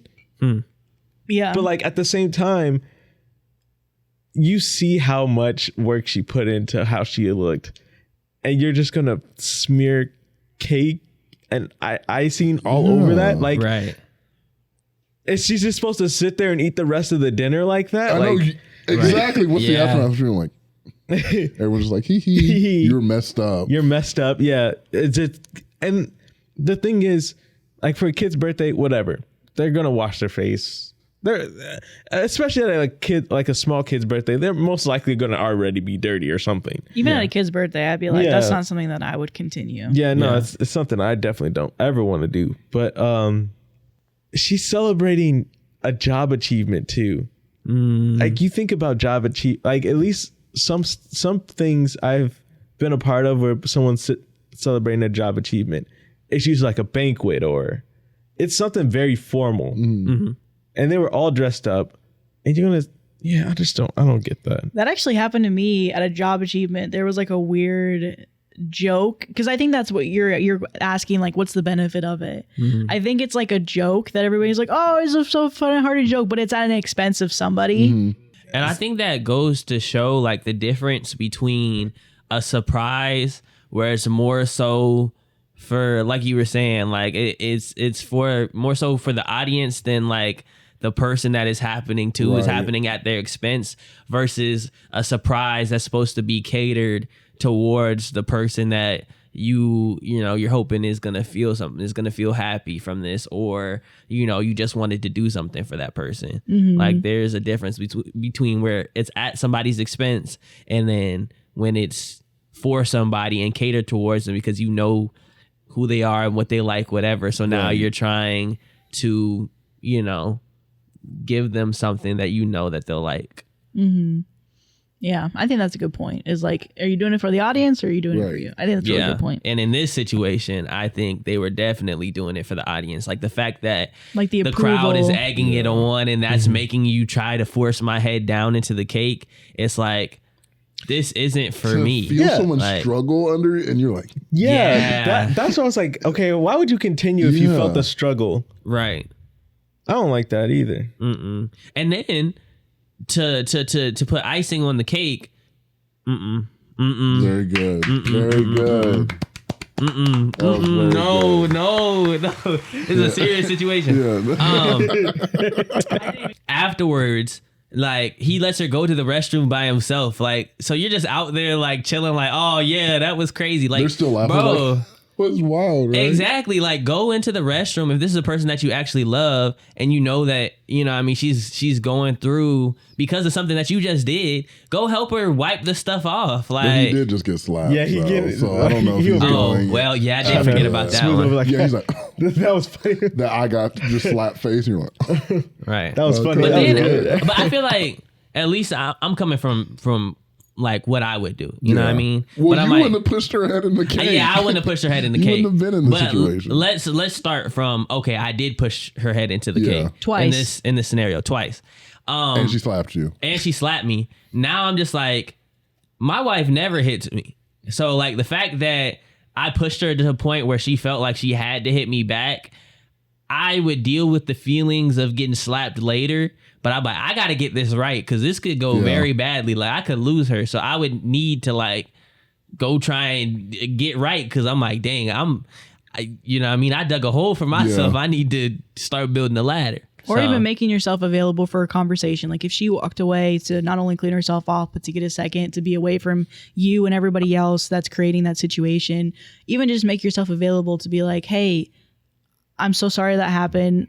Can we please talk about what just happened? Yeah, yep. If you're not ready to talk, that's okay. But just know that I'm out here. Do you want me to leave? Like all just you don't have to like make her walk again all the way across the ballroom just to be like, can we talk about what just happened now? Right. But yeah, I think just in general, even having that feeling of, for most people in a lot of times men technically might be stronger than their partner. Yeah. But they never exercise that strength over their partner or towards their partner. Yeah. So being a woman and feeling the strength of my partner being used to hold me down against my will, trying to like exercise like this strength over, for me, if I could, because there's been times when me and Brennan are we're wrestling. Okay. And I'm like, we'll be like play fighting. Right. Yeah. And I'll be like putting all of my strength into like fighting Brandon. Yeah. And then there's a moment where he's like, it happens so much where he'll like just bring up the level 1% and he'll like twist my wrist. I'm like, oh! And he's like, oh my, are you okay? Are you okay? You broke me. So just like imagining feeling Brandon's full strength against me, and it's against my will. I want him to stop and he's pushing through. That's terrifying. That would really reconsider my trust that I have in Brandon, that he would never use that strength on me in the future, even if this is just with a cake. Now in any circumstance, if I make you upset, if I make you angry, now I worry that you're potentially going to be using that strength. Like that would change everything. This is a cake smashing, but this is everything. Yeah. In my opinion, to where it's like, I totally get why she smacked him. Yeah. Okay. So in that situation, because that's actually a side I definitely didn't think about. If you're dating someone and you have an idea, or you know, like you weren't play fighting or anything, but you're just like, I know this person's stronger than me. Mm-hmm. But if you just never felt it, then you're fine. Like it's like just knowing it's not the fearful part. It's the part where you didn't want it. Yeah, I tell him to stop and he keeps doing it. Yeah, because it is different in the play fighting. We're like, we're doing this, and then he went up a little bit, and that's different than, oh yeah, you put me in a situation like I did not want to be in. The cake situations and completely like I did not want to be in this at all. Okay. I feel like most relationships, it goes from like kind of like Madi was saying, of this thing of like, okay, I know my man is strong, but he uses it for me. And the moment that it switches of he uses his strength for me and to protect me, to he can use it against me, like she said, the whole relationship has to be reevaluated from that point. Because now I don't see you as a protector. I see you as a threat. No, that's so good. Yeah, I didn't even think about that. That's wow.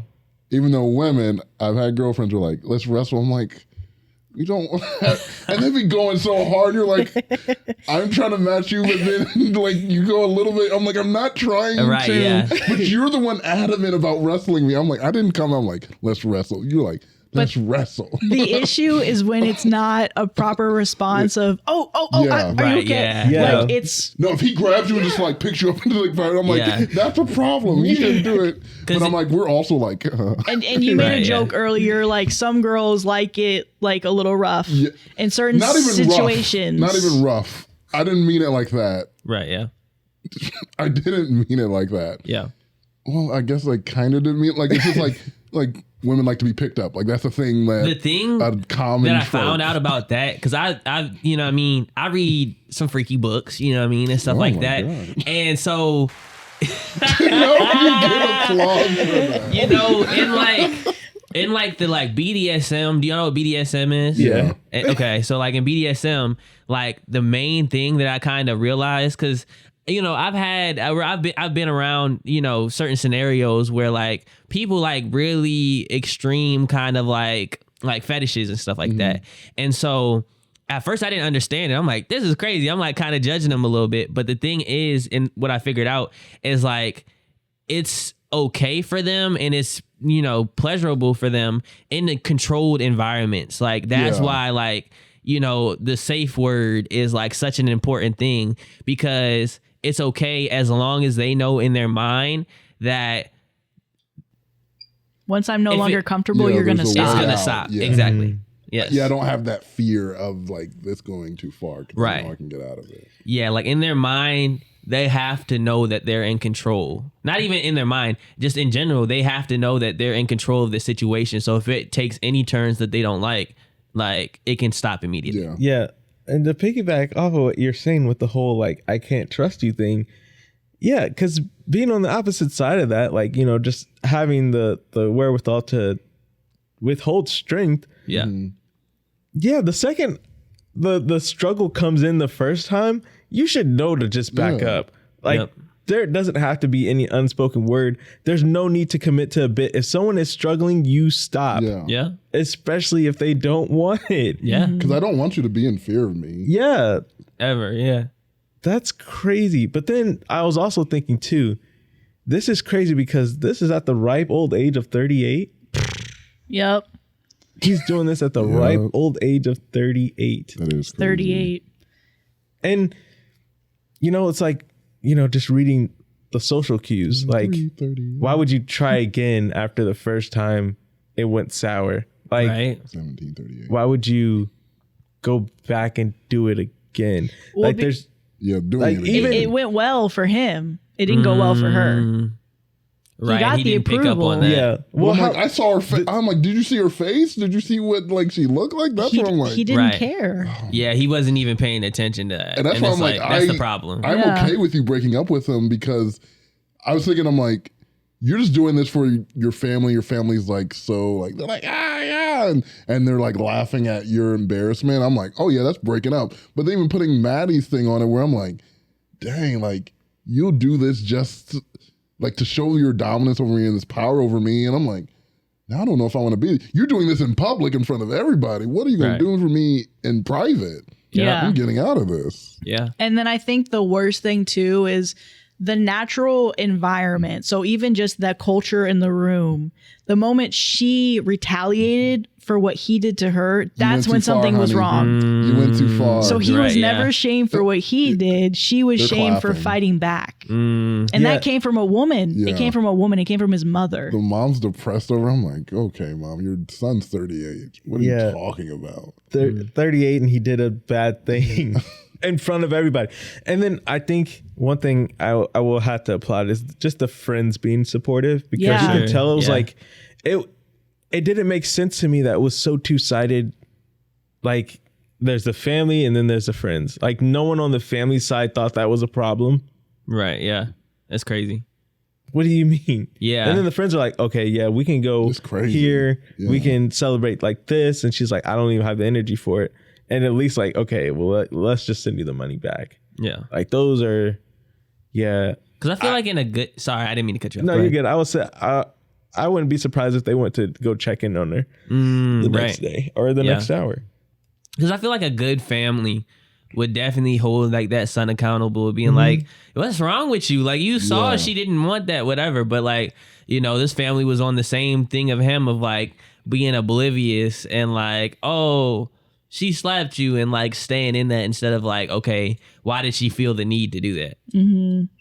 Yeah, because when you said she came back and they had long faces, it just made me think of like a cartoon. Like I pictured like they had really long faces, like really sad. I'm like, that's a bad family. Get out of this. A bad family. So I'm happy that she immediately was like, yeah, we're done. Yeah, I love you, but that's it. Yeah. You got one time. One time. One time One time. to give me everything I need. And No, I'm no. going to tell you one time. One time. I'm gonna What song is that? I was thinking killing me softly with you. One Very time. Yeah. softly. I hear your song, With his words killing me softly. Come on, bass. Come on, bass. Okay, so this last story is, am I the asshole for refusing to cancel my birthday trip because my boyfriend's mom planned a family dinner the same day? No. Nah, not at all. No, Go on your trip. do it. Yeah. I, 20 female, planned a weekend getaway with 2 close friends for my birthday. I've had a rough year, and this trip was something I was really looking forward to. It's nothing wild, just a cabin, some wine, and hiking. I booked it over a month ago, and I told my boyfriend, 23 male, right away. He said it sounded fun and was happy for me. A few days ago, his mom decided to host a family dinner on the same weekend. She didn't ask about our plans, just texted the whole family like, dinner at our place Saturday night, everyone expected. My boyfriend asked if I could cancel the trip or at least come back early so I could attend. I told him, no, it's my birthday, I made the plans first, and I wasn't going to cut it short for something his mom planned last minute. He got really quiet and said I was being disrespectful to his family and choosing friends over people who really care. Now he's being distant, and his sister texted me something like, it's not that hard to show up for family.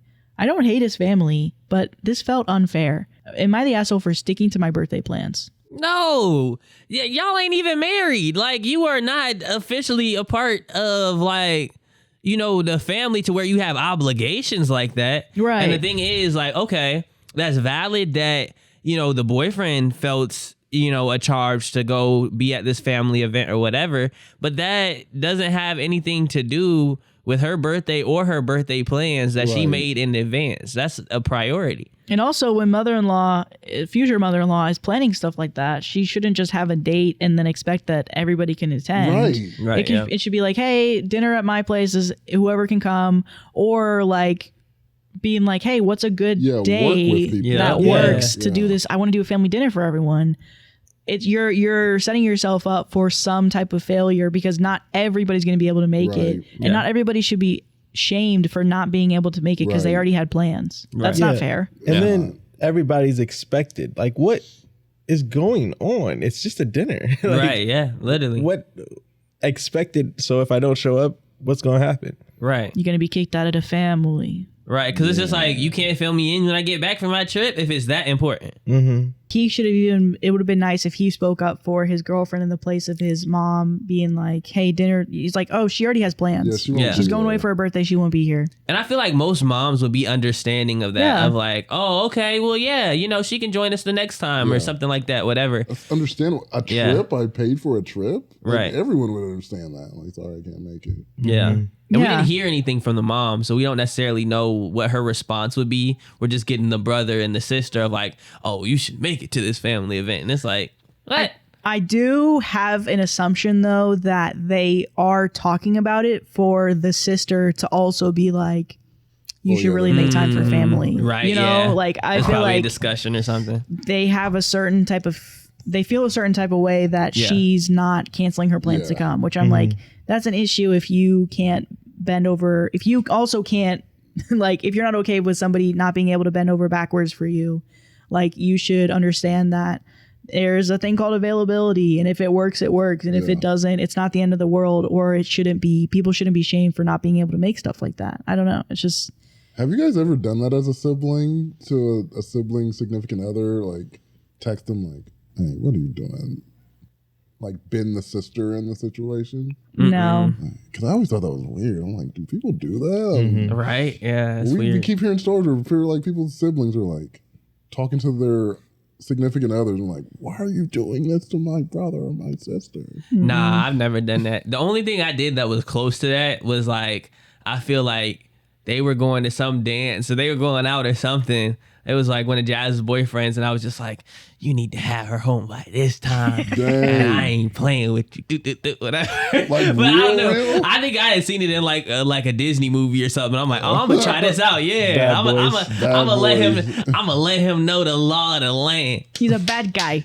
Right. He's a I'm bad gonna let guy. him know I'm Bad here. man. If you mess with my sister, he gonna have to come see me. Yeah, you don't have to come say that. You feel me? Yeah. So, but I think that's like the closest I've ever gotten to, like, you know, talking to somebody that, you know, my sister's talking to and like being like, oh, you need to do whatever. Like, nah, just make sure you treat her right. Now that's something, you know what I mean? That's something you have to do. That's a requirement. But So top comment, not the asshole. And then they put in quotes, I'm out of town that weekend. Y'all have a wonderful time. Can't wait to see pics. And then they say, if they can't deal with that, that's a problem. It was an invitation, not a summons. You already had plans. Your life does not revolve around them, not even around your boyfriend. If he has a problem with that, move on to the next guy. Preach. It's like when you're at work and they have those mandatory meetings that they're like, oh, everybody has to be there. And you already had planned to have vacation time during that. It's like, so... You approve that I'm not going to be here. Right, but now I'm just supposed to magically whatever. Like, nah, I'm going to be on my vacation. I'm not going to be able to catch me up when I get back because I will not be there. Sorry.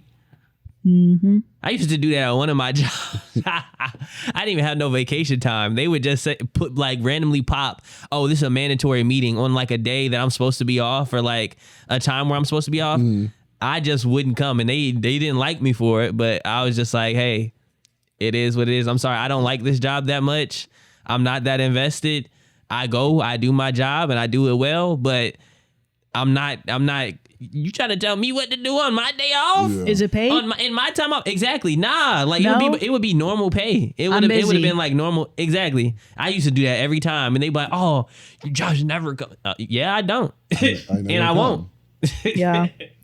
Well, Josh, thanks for being on. Well, thank you for the invite once again. Thank you. I appreciate when you come on because I feel like you always have like really insightful like words to say, and you spark a really thoughtful conversation. You're young, but you're wise. Thanks, guys. Yeah. He young, but he wise. You young, one of them young niggas, but you wise. Shoot, you had to go through some stuff to get here. Y'all know.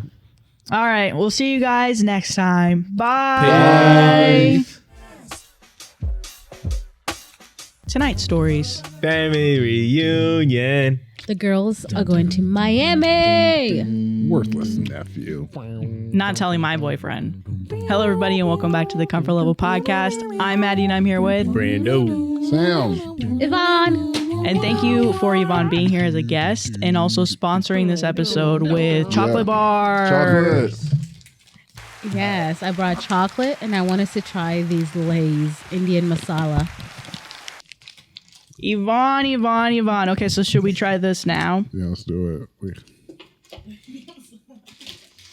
So what are you thinking it's going to taste Any like? food allergies? Or? Yeah, please. Nope.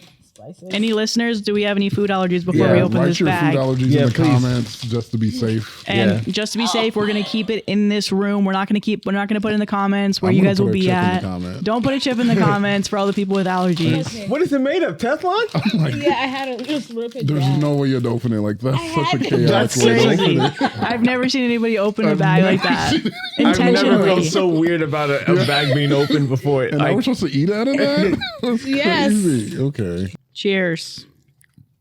Jesus' body broken. This is fire. Interesting. Yeah, it's interesting flavor, but I don't hate it. It hit my nose something. Fucking didn't like tomato.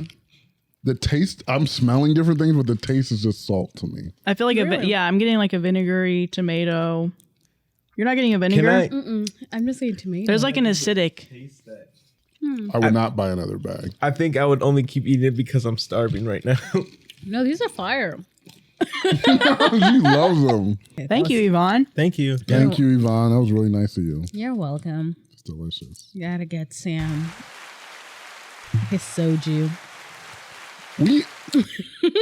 I got messed up in a deal with Yvonne where when we went to dinner and I got the soju Yeah. and I don't know, you must have made the deal because there's no way I offered the deal up. She was like, if I get you soju, I get her the Crocs shoes. You got her Crocs? I got her the tennis shoes, the Echoes.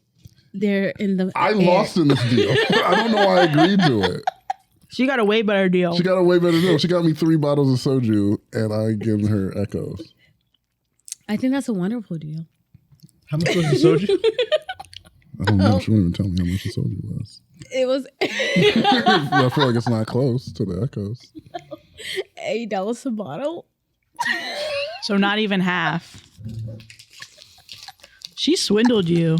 Her shoes got shipped today, so it'll be here in a couple of days. So. Thanks, Fred. What did I tell you about this money stuff, man? Call me. I was right there. I don't know. But hopefully the soldier's really good. You got scammed. I got scammed in real life. I got scammed again. I'm constantly getting scammed. I didn't scam you. It was a trade. It was a trade. I never said it was fair.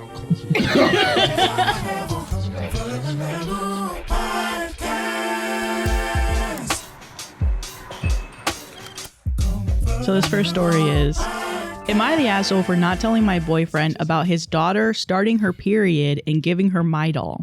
What's a Midol? It's pain reliever for cramps. Yeah, women usually have it. I thought you were just going to end on women. I was like, okay. Women. And then switch with this. We're about to have some good takes with this. You're like, We're well, being serious women. about these. Even though Midol is actually, Just Tylenol. yeah. But it's like a stronger Tylenol. Is it? Yeah. Am I the asshole for not telling my boyfriend about his daughter starting her period and giving her Midol? I'm 29 female. My boyfriend is 34 male. He has an 11-year-old daughter with his ex. He usually only has his daughter 3 weekends a month during the school year, but his ex is currently on vacation in Japan, so his daughter has been with him for the past 2 weeks. The weather has been really warming up where we live, and one of my friends opened her pool for the year this weekend. My boyfriend's daughter loves swimming. I told her on Thursday that we could go swimming on Saturday, and she was ecstatic. Saturday rolls around, and she stayed in bed all morning, looking miserable. My boyfriend took her temp, and she didn't have a fever. She just told him that she didn't feel like going anywhere and asked to be left alone. It didn't seem like she was sick, and she had been so excited about swimming earlier in the week, so I knocked on her door later in the day on Saturday to ask if something happened at school that upset her, or if anything is going on that she wants to talk about. She initially told me no, but she was tearing up. Then she made me promise not to tell her dad, which I agreed to. She told me she had started her period, wasn't a lot of pain, and was using toilet paper as a makeshift pad. Even with my assurances that starting your period is nothing to be embarrassed about, she still did not want me to tell her dad. I ran to the store to get her some different pad options, a heating pad, and some chocolate. As promised, I didn't tell her dad. I just said I was running to the store to grab some snacks for myself and his daughter. His daughter continued to have bad cramps, even with the heating pad, so I gave her 2 Midol tablets. About 90 minutes later, she was feeling a lot better. I gave her 2 additional Midol tablets when she woke up the next morning with cramps. My boyfriend's ex returned from vacation late in the day on Sunday, yesterday. His daughter had no issues with her mom knowing about her starting her period, and if she had been in town, his daughter would have called her. The only reason I got involved is because her mom wasn't there and she didn't want her dad to know.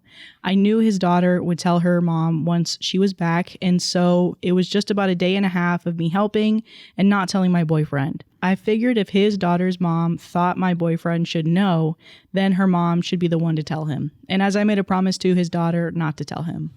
This morning, my boyfriend's ex told my boyfriend what happened, and he called me after speaking to her.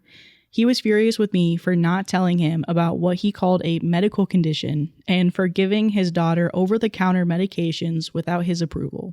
I told him I wanted his daughter to be able to trust me so she would be comfortable coming to me in the future with things that she might be embarrassed to tell her dad about. I also told him that if there was something going on that required medical attention, I absolutely would have told him, but that it was just her starting her period. He's still pissed, mainly about me giving her the Midol. I don't think I'm the asshole here, but I also have no kids of my own, and I'm starting to doubt myself because maybe from the perspective of other people who are parents, I really messed up in this situation. Am I the asshole? That's a good one. Yeah. Yeah. I feel like in a perfect situation, like if OP can control every variable, I do think you should tell the dad and just tell the dad, don't tell your daughter anything. But Yeah. I'm telling you this because this is your child and you should know. Yeah.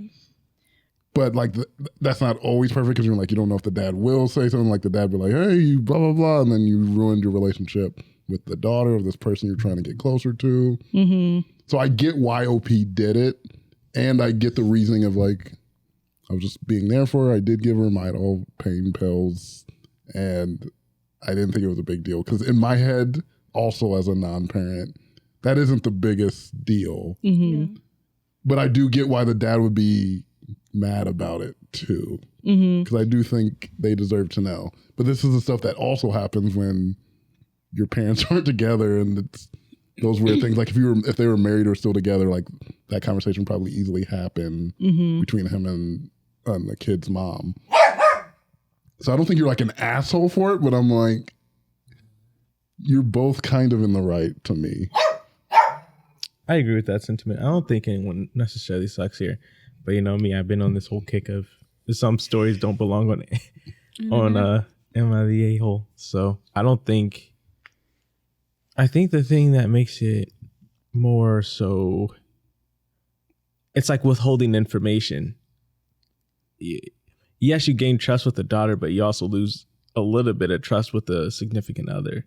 So I guess that's more of the battle you have to consider when you make a move like that. But I don't know. I think it was just a scenario based thing. It just was not a hard scenario, but like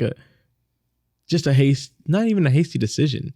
It was just a decision that was made. Because does it change without the Midol? Like if she just got the chocolates, got the heating pad, kind of talked her through it. Yeah. Is that different? Can she still like not like, oh yeah, I just was kind of there for her, but she didn't want me to tell you, so.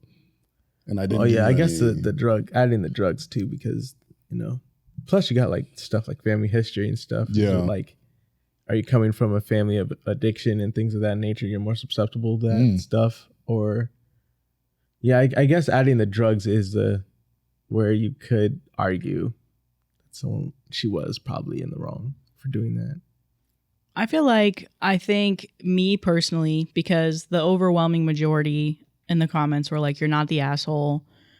They were basically pointing out how the fact that he called it a medical condition kind of proves that he probably wouldn't have given the best response to a girl who started bleeding for the first time, is embarrassed, isn't expressing like a moment of embarrassment. Because a lot of people in the comments, they were talking about their experiences, like their dads or stepdads, and how for whatever reason they would like talk about it publicly when they wanted it to be more private, or they would like make a joke about it, and it's like the exact opposite of what they wanted to happen. But I agreed with Sam, even though I was like, I feel like maybe I'm like missing something, because I originally was like, I think you probably should have told him, but I didn't know the perfect way to do it because I didn't want to like ruin the daughter's trust. I think maybe a good way to go about it would have been, you do say, hey, I'm going to tell you this, but don't tell her that you know, but just so that you know, because this is your daughter. I'm just trying to help because the mom isn't here right now. But this and this and this. I don't think the drugs are that big of a deal, just because I feel like it's kind of easy for women to take painkillers when they're on their period. In my opinion, I don't think it's like necessarily something to worry about giving her like for her period for her first time. Because I don't know how yours was, but I feel like mine, especially when you experience it for the first time, you're like, what is this pain? Yeah. So I think having the Midol helps with this new feeling that you're like, yeah, and so you're gonna have that every single month. You're like, so but you can take this and it'll feel better, and you don't have to live through these cramps. You can take medication for it, and hopefully it helps you. So I don't think she's the asshole for it. I get why she did it. But in a perfect world, like you're saying, I think I would have tried to maybe let the husband know in some type of way, because that is his daughter. So not the asshole, but you probably should have said something to the dad. Yeah. I don't think she's the asshole, because I keep going back to that. Like, why did the daughter trust her more than the dad? And I think it speaks to like probably the relationship that the girlfriend and the daughter has, that, she was feeling vulnerable and wanted to tell her. And then also like the girlfriend went into the store, got her the pads. And I don't think the dad would have known, right? I feel like to the credit of men out there are some men that, they have daughters, they have sisters, they know that. Yeah. But sadly, I feel like a large portion of men, because it was in my family, where they were like, it wasn't as like openly okay or talked about or whatever. I don't know if I could ask like my brother or my dad right now to go get me specific pads and ice cream or, you know, chocolate or whatever. And they would really know what to do. They'd be like, just tell me what you want. I'm like, that kind of defeats. I'm just going to go get it myself. Yeah. Or they'll probably like call you. So I'm in the aisle. Which one? And I'm like, you know what? What's Forget your about flow it. like? We're trying to figure out your flow. So there's a pink one and there's a blue one. I need heavy. Heavy. Where does it say that? I see. Like it's just the size of the pads. This one says it's like the Niagara, and this one says like the Mississippi. So, Dad, you got me pee pads, or you got me a diaper. That's not what I needed. Yeah. Okay. So but Tylenol is a safe drug to use. Yeah. It's fine. And it's not like she was probably giving the daughter the right dosage of 2 one day and then 2 the night. So by the time you take the next one, it's out of your system. So I'm also keep thinking is this a family where, you know, religiously or, you know, herbally, you know, they're natural and they don't want to use medication, kind of going back to Brandon's thing about family history. I don't think it's necessarily the danger of the medication. Mm-hmm. It's just as a non-biological parent, it's hard to be to make a decision like that, especially for an 11-year-old kid. Yeah. Because I think about Myra's kid sometimes stays at my house. I feel most things I'm like, oh yeah, I can feed this chick. I can tell her to do things, but things about her, I'm I'm probably still going to text Myra before I do something because it's still not my kid. Yeah. Even though she's giving me the power to watch her and make decisions, I'm I'm probably still going to let her know with certain things. If I want to give this chick medicine, I'm not. I'm hey, I'm about to give her this just so you know before I do it. Yeah. So that's the only part. Even though I'm it's totally fine. Midol, so apparently women have been doing this for years and years and years. It's just that little thing of you not being the mom.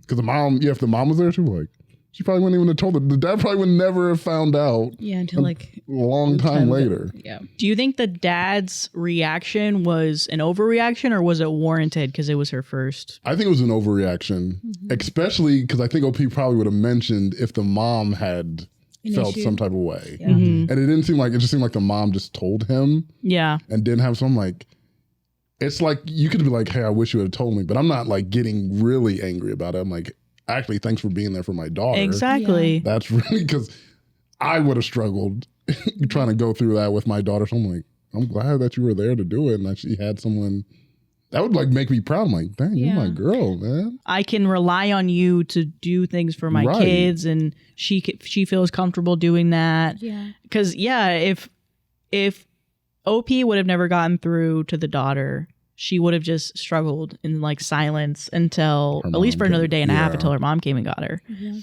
And so I think it was an overreaction. I feel maybe it's just because he didn't understand what was happening. He was getting upset and trying to find an excuse, which to a certain extent, even I agree that he should have been told, but I also don't think it was that big of a deal. And I think I would have been more grateful that she did that instead of finding a reason to be pissed at her. Yeah. I guess the only thing that he heard the news from his ex, which they're broken up. So it's not they didn't work together. So they probably don't have the best thing. So it's hearing from your almost kind of enemy, this thing that you're dang, I wish my girl. Now I look dumb because I didn't know. Oh, yeah. And so you're taking out on your girlfriend because dang, I just found this. And the dad only has a child 3 days in the month. Yeah. So then maybe the mom's so you only have her 3 days and you don't even know when she has her period in your own house. This is why I left you. You're a bum.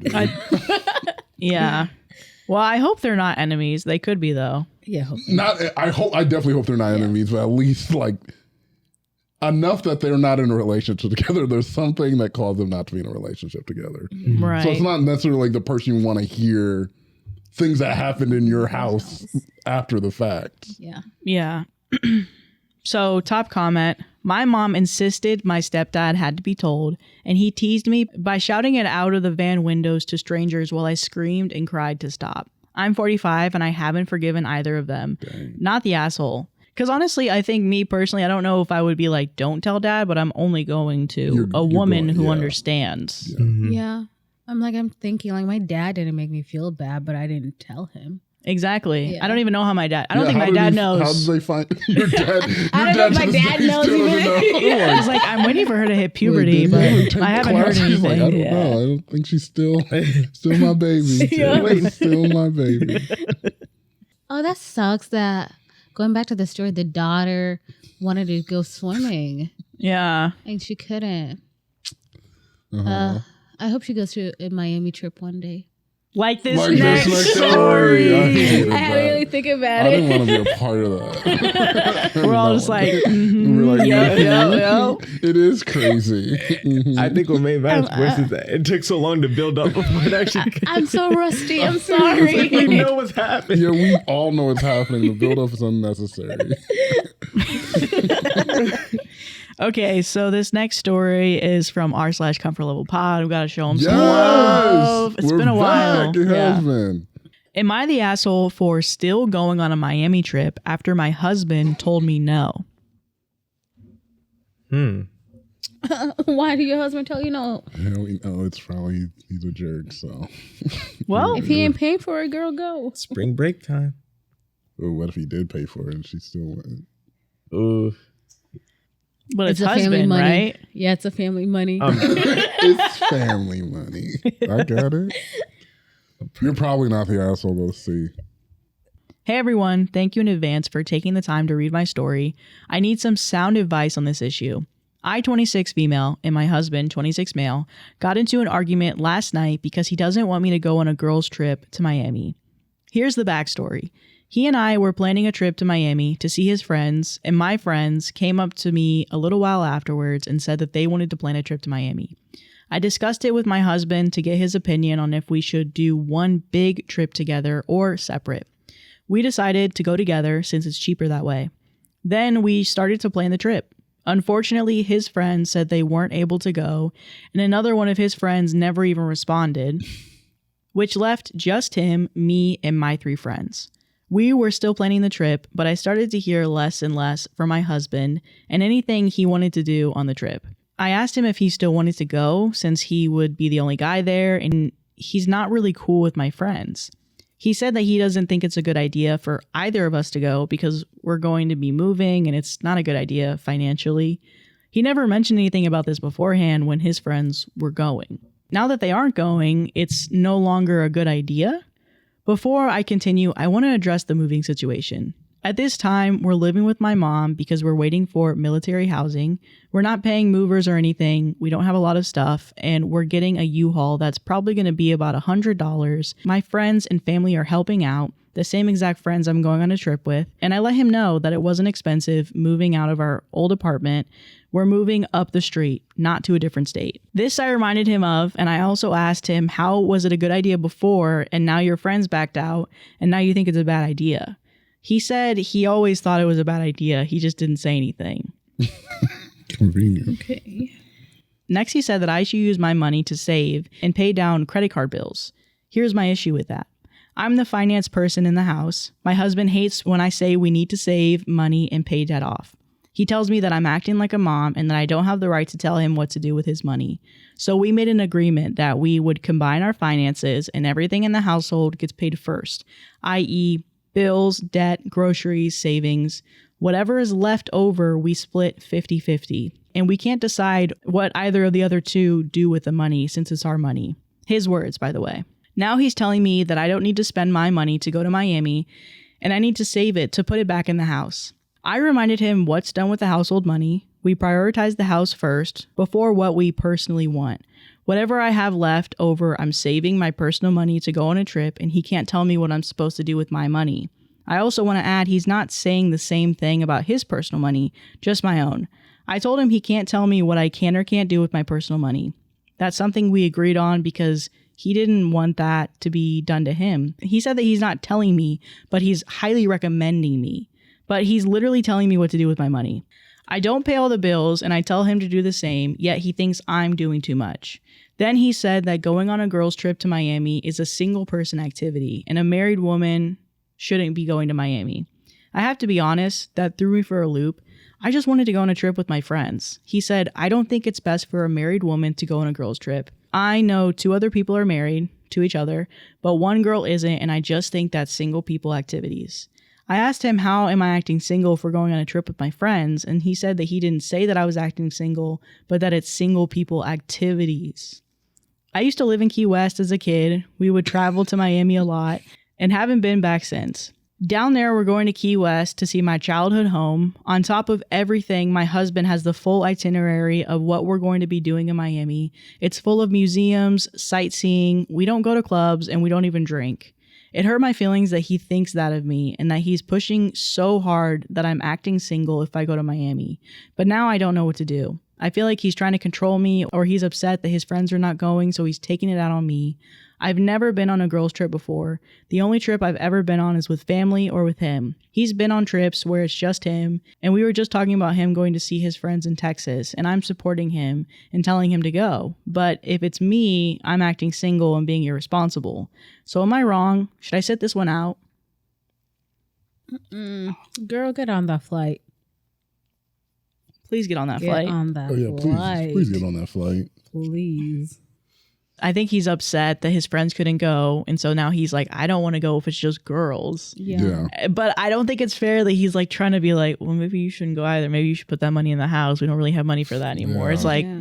well, okay, Put the take money in your the half house. and put it in the house as Y'all well. got an apartment. And is willing to go on a Texas trip Pretty soon. right? Also, you're not going anymore, so your money It's doesn't really have free. use right now. Yeah. Right. Your money could go since you're not going to Miami anymore, where me and my girls are going. Since you're so worried about the house Yeah. payment, maybe you push that towards that. I do think that the real reason he didn't want her to go, it was totally the His friends. no, it's stigma totally behind the, Miami. no, it's the married thing. I think it was definitely single women. This is a single woman activity to go. He made all these other excuses. He's like, the money, or we going. I think it was really that reason. He was trying to find excuses to be like, oh yeah, I think married women shouldn't go and like have fun with friends. Because he wasn't going to be able to Yeah, because be with he her wasn't going anymore. to be able to be there. Yeah. I think the way it almost seems like he's not even a real person. Like how that story progressed. Yeah. And He can never guess be wrong, for Yeah, one. yeah, we've done so many stories like this. So I'm like, I know there's really people out there like this, but he seems like a romantic comedy villain, like the bad guy husband, because there's like no legitimate reason why he should be like upset at all, especially if he already agreed to going on this trip and it just didn't work out with his friends. Yeah. If this is real, for sure, go to Miami. You're paying for it out. You have this elaborate money system, and it's your money. Spend your money on it. Go to Miami. He has no real reason. He hasn't actually given you a real reason, because those reasons he gave, you've kind of proved are false. Well, Oh, I was gonna say he's 26. I don't think it's necessarily that he was upset that he couldn't go anymore, but at the same time, it is upsetting that he can't go anymore.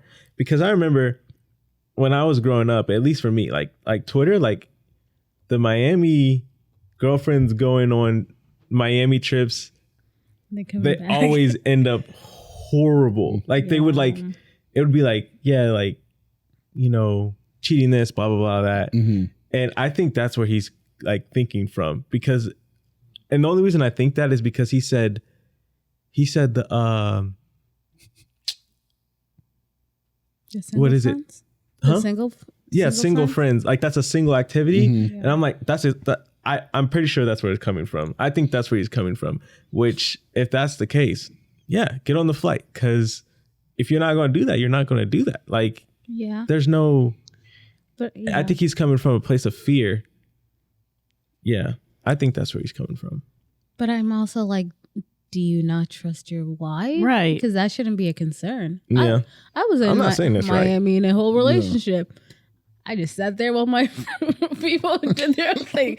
Was it weird? Absolutely. But Stone like a statue. yeah, I was eating all the food. Yeah. Yvonne's like at the bar in the strip club, like not looking at the strippers, but Sorry, I she's have a just like, boyfriend. no, thank you. Just like eating the wings. Yeah. I heard that strip club bar wings are really good. Is that just like a TV thing, or is that true? I've No, never it's been like to a strip club. the famous Atlanta one Okay. has like amazing lemon pepper wings. No. Really? Yeah. Magic City. Magic City. Yeah. Okay. I've never been to a strip club. Me neither. I've never been to neither. a strip club with food. I was like, Definitely been to a I strip club mean, I was like, before. I don't like the way that he like it never seemingly admitted his real reason. Yeah. Like there was multiple times where he would say something and then she would, like you're saying, refute her point. And then he would seemingly be like, well, I didn't say that I said that. I said that I could have said that in a potential reality. Yeah. Like he literally said the same thing, but the sentence was structured differently. Yeah. And it sounds not. It sounds very controlling. Like, oh yeah. It's no Yeah. way. It definitely does sound controlling. 50-50 marriage, right? Partners share in responsibility. So if you want me to take this, $2,300 Miami trip and put it towards the house, I expect for you to take your Texas trip and put it towards the house as well. Yeah. Exactly. Oh, yeah. No one's traveling. Yeah. No one's going anywhere. No one's going And anywhere. if that was the case, I'm gonna say it. Fair ultimatum. That It really hurts is. every single time. You've been doing more ultimatums lately. I think It you're actually hurts me. finding- I think you like ultimatums. No, I don't. I don't, because I'm so. Look at me. I'm literally self-soothing after I said that. I feel like you like, this is my assumption, the last two ultimatums, I think they were chaotic good. So they're never good. But at the end of the day, it's like to even out the evil in this world. That's when you like Yeah. ultimatums. If it brings some sort of justice, you're like, yeah, let's do it. Hit the gavel. Yeah. Judy Justice on him. Is that her new show? Yeah. Okay. Judy? Yeah. Judge Judy's new show. Oh, Is Judy Justice. Judy Justice. Wait, isn't that a manipulation tactic though? Moving the goalposts, I'm pretty sure it is. Yes, Or it something totally like that. is. Like, It totally is. yeah. So. Yeah. Has he been like this before? They always say Well, I they've mean, been perfect up until now. Then, like this kind of behavior seems like it would have manifested. but it sounds like she's never had a girls' trip and maybe never a solo not even trip. the girl show. I'm like, I feel like him doing this the tactics he's doing had to have shown up earlier in the Yeah. relationship. There's no way that this is just like a thing. Now. Just out of the blue. Yeah. But were you saying like she's never had a girl trip for him to like freak out about and micromanage? Is that what you're trying to say? Yeah. Because I Like, mean, But I'm yeah. like, controlling is controlling. Yeah, absolutely. Yeah. He's gonna find some way to control earlier, and it Yeah. might have not just been a big deal. She's just like, oh yeah, that's fine. Yeah. And now she's finally like, actually, no, it's weird. I do want to do this. And Yeah. you're I'm Yeah. actively going to actively, go. you don't want me to go. I feel like she probably had justified his controlling behaviors before, Yeah. but now it's like you have no reason not to be mad about this. Yeah. And there's like some scenarios that, just bring out the worst in people. And I just feel like this is one of those. Just. Yeah. Yeah. The other thing I wanted to point out was when she was like, so you're telling me not to go on the trip. And he's like, I'm not telling you no. I'm just saying I highly recommend not going. I was like, That is a no. so you're telling me, yeah, that was, I don't know. He sounds kind of infuriating to argue with. Yeah. Yeah. Yeah. Just to have a conversation, it just turns into a, well, I didn't say that. This is what I said. Yeah. But it's two pieces of the same pod. Yeah. It's rewording. Yeah. Two sides of the same coin. There we go. Yeah. I was like, yeah. I like. 'Cause I was like- same bird, two wings. Okay. I've never heard that before. Yeah. I never heard that I before. never heard that either. I've heard tomato. I've heard one diaper, two rings. Never heard that. Ooh, what? I Ooh. literally just made that up. I have no idea what it means. Brandon believed I like it. it though. He might have did something. I like that. Two diapers. You It know just what? rhymed Next time with you guys his. are together It's with one your diaper. parents, bring it up at the family reunion. Like this next story. story. Wait, did you cut yourself off? Weren't you going to say something? Am I the asshole for choosing my roommate's business over a big family reunion after how my family acted? Am I the asshole for choosing my roommate's That's my business? husband. That's Cruise Bay. That's Cruise Bay. Am I the asshole for choosing my roommate's business over a big family reunion after how my family acted? About 3 years ago, I left my ex. He wasn't a horrible guy or anything, but I was unhappy. He was obsessed with a video game and he did some weird things on it, We had a dead bedroom and he wouldn't work on it. And we just shifted into roommates, really. I didn't have enough saved for my own place, but I knew if I didn't leave, I'd end up stuck. I had asked family members if I could stay with them until I had things figured out, and I had a plan for roughly 1 month up to 2 months. They all declined, so I lived in my car for a while. Wow. My family is big on pulling yourself up by the bootstraps, no handouts, accept the consequences of your choices, etc. So I was not surprised. I did not have local friends to ask either. Thankfully, after a few months, my high school friend Penny moved back to town and invited me to be her roommate, and that's where I am now. Now for the conflict. My mom asked me what I was doing in August because they were trying to get everyone to Florida for a family reunion. They made reservations and things under the assumption that I'd go. A while ago, Penny asked me if I could help her out at her crafts fair this year. She does 10 to 15 of them, and it's a big to-do. She sells gorgeous jewelry and ceramics, and I gladly accepted. I told my mom that I had plans over the summer and wouldn't be able to come. She got angry with me and asked me what plans could be better than a trip to Florida. I explained what I was doing, and she scoffed. She told me that this was probably the last time we'd all get to be with some of the older family. She said I had no sense of familial obligation. Suddenly, there's a familial obligation for me to pay to travel to Florida and spend time with people who wouldn't even help me out when I needed it. I went to family dinners where at the end of the night, I'd leave and go sleep in my car in Walmart, and nobody blinked. I brought that up to my mom, and she immediately said that my own bad choices are why I ended up living in my car, and that they were not required to coddle me as a grown woman. I said it goes both ways. She said I was being a petty brat. I ended the call. My sister later called me about it and asked me what my problem was and why I'm still holding ancient grudges against the rest of my family and how this trip was supposed to be a big reset for them. I do know that there are a few members of my family I probably won't see again if I don't go. This is the main reason I wonder if I'm just holding on to hurt or if it's justified for me to do this. Am I the asshole for not going to a family reunion and picking my roommate instead? No. Oh. Okay. No. I am a firm believer that I love my family, absolutely, but I don't believe that biology determines who's family. Like, I think it's how people treat you. Yeah. And when you needed your family, right? Like, yes, you decided to divorce, but you were unhappy. No one wanted you to live with them, and it wasn't like you're gonna live with them like forever. You had a 3-month plan, and they were willing to allow you to live in your car. And I agree. I think also the same excuse, like a reason applies of if you think that you're not gonna help me out when I don't have a place to live, what makes you think that 3 years later, when I'm still probably trying to get my feet on the ground completely, I would want to spend money going to Florida that I didn't even like. You're just trying to guilt me into doing that when I already had plans anyway. Yeah.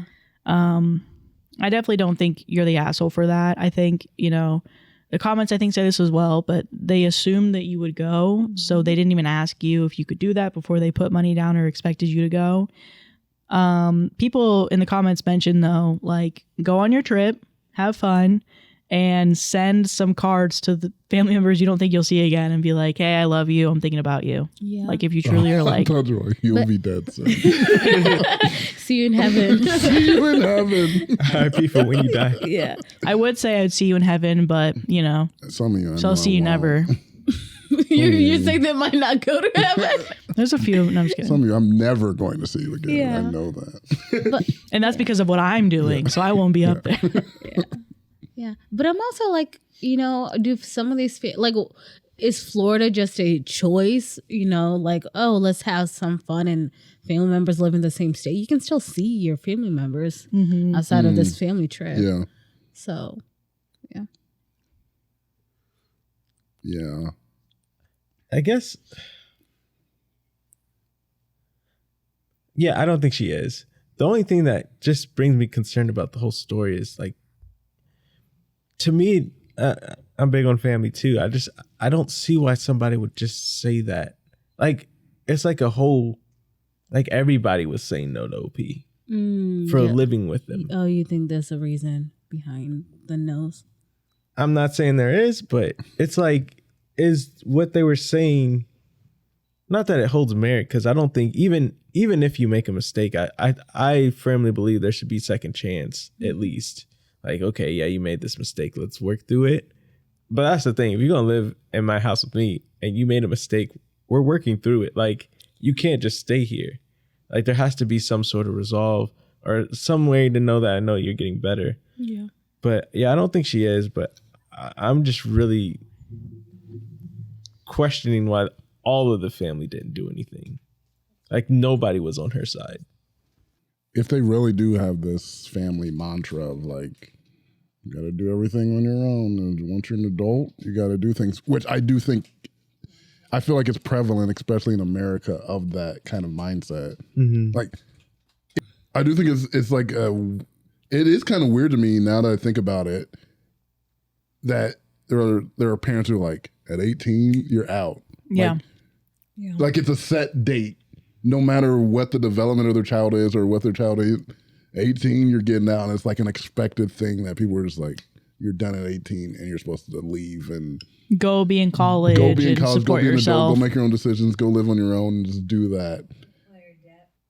So it's not even that weird to me that a family would be like, hey, you made this decision, you should have been better financially. Mm-hmm. Versus like how I do think family is like, hey, I'm here to pick you up when you fall down. I'm not thinking about like how it comes back to me. It's like, I'm trying to make sure you're taken care of. And Sam, I think he brought up, like what you said brings up an idea that like you can't expect, the parents that kick their kids out at 18, then they don't understand when they don't have a strong relationship with their children anymore, or their children feel a certain type of way towards them. And this is kind of the same with this person's family. Like, you weren't there for her when she needed you, so you can't be upset that she doesn't want to be around you guys. Because I'm halfway through this book called Platonic, about friendships and what it takes to make good friendships, like the amount of work it takes to get out of it, and like the intimacy that happens between friends because they're choosing to be in relationship with each other versus family or even romantic relationships where it's like there's some other thing that's kind of tying you together. Like, I'm making this choice to be your friends. So when my friend does something for me or I do something for my friend, it's like almost I'm doing because I want to. I don't have to do this. Your friend's like stepping up for you, like making sure like, hey, I don't want you to be homeless.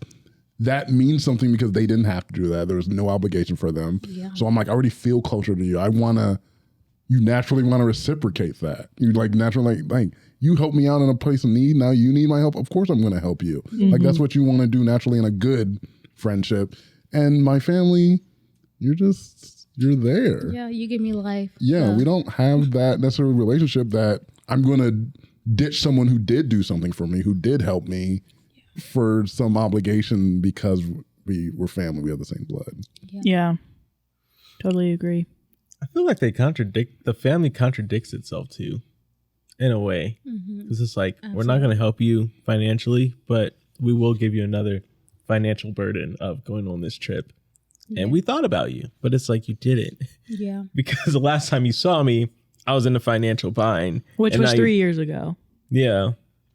Well, the only thing I hope is like they were actually paying for it and they were mad because they paid for it. They weren't. Yeah. Because I thought the mom was like, oh, well, we put things down.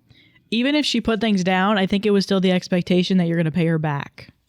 So you're still going to pay your way. Yeah. And I mean, like, I think that if the family really wanted it there, like, okay, you available this day? Okay, no, let's find a day where we're all available. And then I was going to say something, I forgot it. Because how you asked me, isn't it questions like they can be yes or no? Mm-hmm. Then what was the point? Like, why are you getting mad? You asked me the question. I said no. Yeah. That should be it, right? Well, I think it really could just be down to parents, maybe you're speaking to somebody who might not have the best communication style. So they just assume without communicating that things are going to happen, especially if you're like, well, you're my daughter, so I'll just... Yeah. You're probably going to come, so let me just do this. Which she probably would have joined if she didn't already have plans. Yeah. But you know, they would have asked that and they would have found that out. But I think it happens a lot more than you realize. And it creates so much issues in a family when you don't just like tell people what you're thinking and just be like, hey, so we're going to do a thing in Florida. We're thinking Boca Raton. Oh, yeah, because families you don't need to, well, you do need to, you don't need to like pour into the relationship. You can rely on. It's like we grew up together. Yeah, exactly. So it's like, minimal effort. All right, raised. There's a lot of families who don't realize, like, no, it's still a relationship that you have to put things into to get things out of it. And so we're like, nah, I'm just gonna rely on that. You're my brother, you're my mother, and like that's all I got to do. or like you're my kid. So like I raised you, so there's an expectation that you're just going to give back to me, and I don't really have to do much in the relationship to make you, I don't know, say like me or make you feel protected and looked out for, even if you're past the age of 18. Yeah, I think it also doesn't make sense because I come from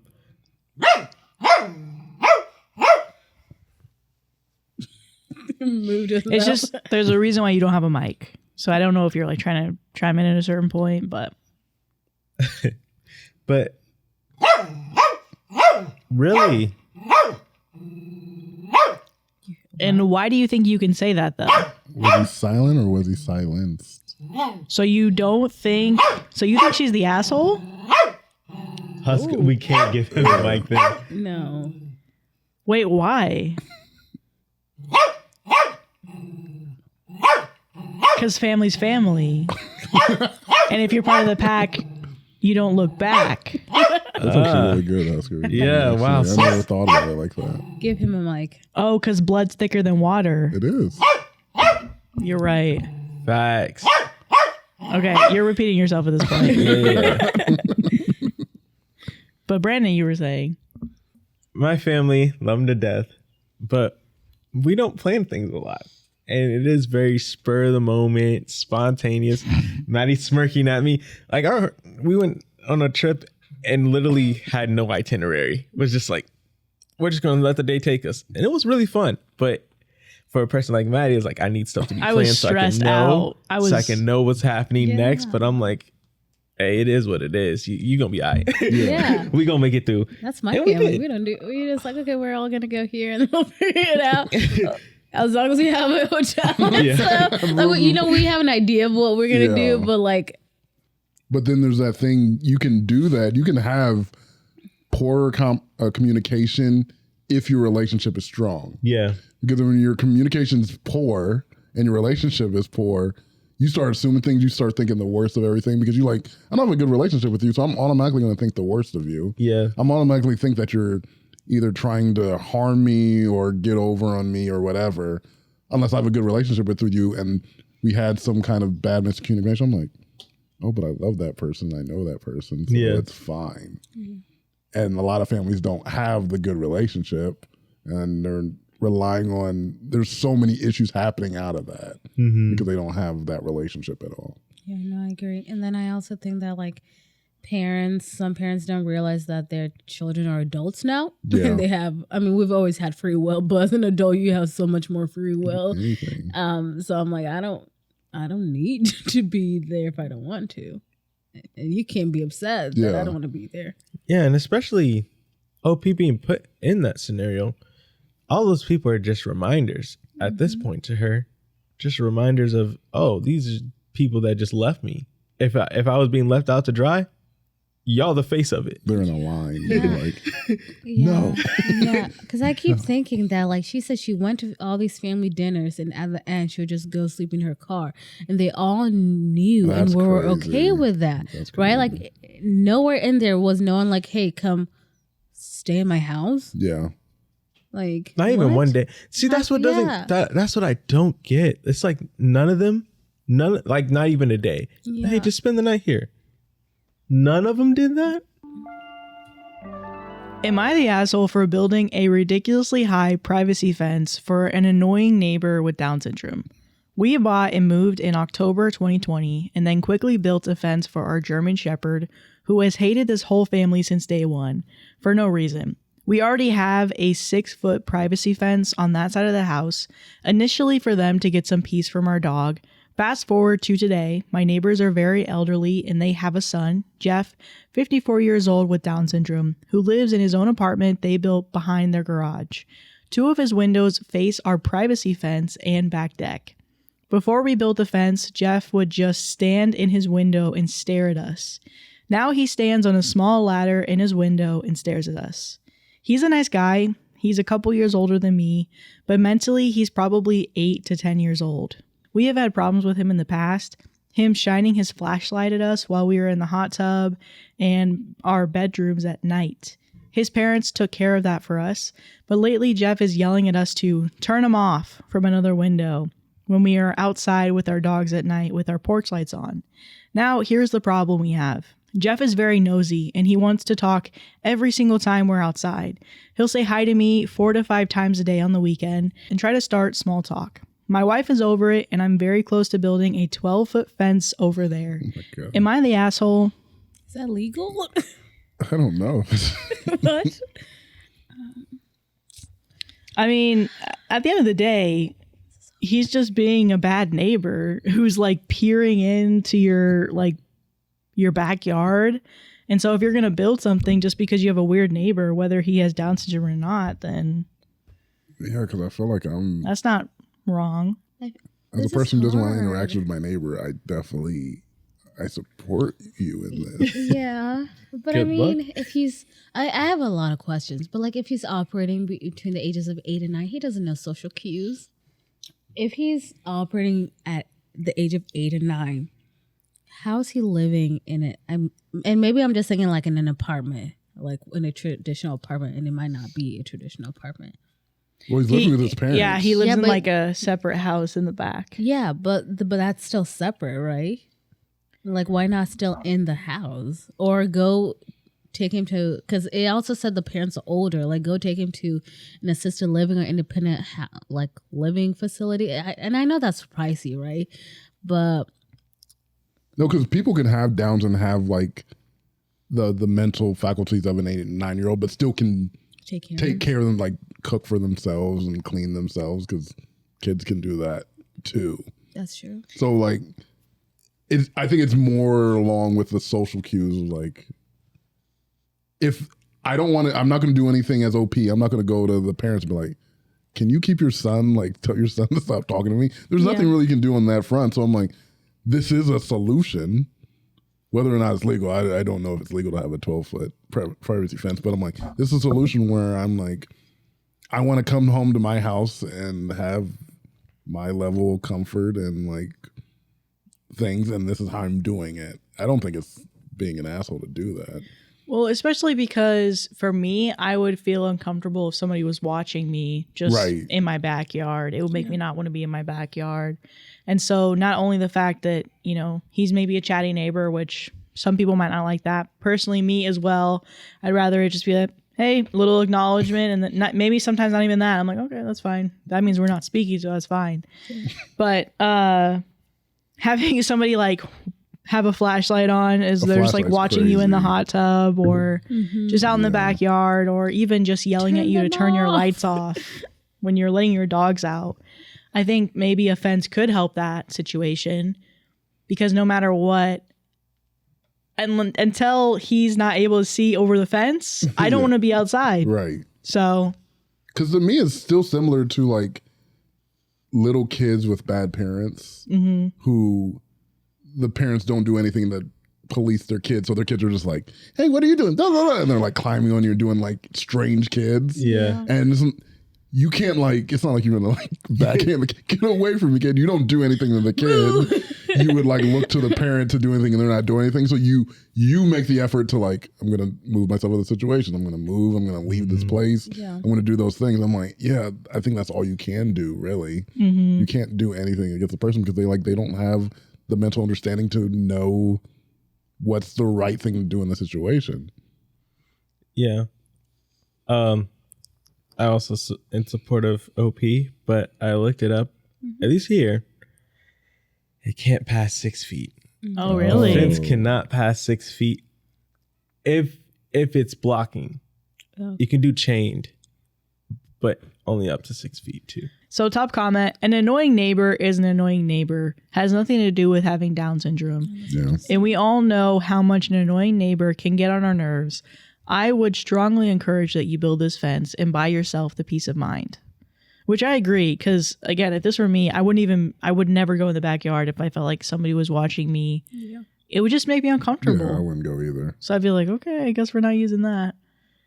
And also the fact that I'd be like, I just don't want to have I don't want to have like a deep conversation every time I go outside. But it's not even a deep conversation. I guess small talk. Yeah, you're just having a high. So it's supposed to rain tonight. Do you hear that? Yeah. Are you bringing your plants in? Yeah. Probably gonna leave them out. I think my problem with neighbors, I'm like, it's because you live there.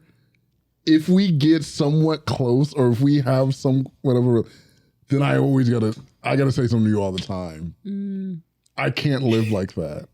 Which actually I'm learning in therapy is a problem with me, that I'm afraid of that, but I still don't want it. What does it mean? Because I was talking to her about like my fear of repeated plans. Like, let's do this every Saturday. Let's do this every time. And I'm like, oh, I don't like that. If every week someone's like, let's do this Saturday, that's better to me than someone saying, let's do this every Saturday. If you invited me every week, I can do that, but I can't do every Saturday. And she was like, well, it's like you're afraid. Are you afraid of the commitment to someone of saying that? And I'm like, I don't know if I'm afraid of the commitment, but it is a feeling that gets me. Like, I feel like visibly, I feel like uncomfortable with it. Yeah. So the thought of a neighbor, having a close relationship with a neighbor that I'm like, dang, I got to pass this person.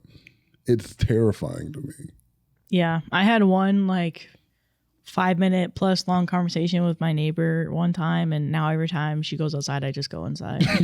See, you know. Well, that's because also, yeah, I totally get that. Because me personally, I'm like, I do think it's a me issue that I'm like, my neighbor wants to talk to me.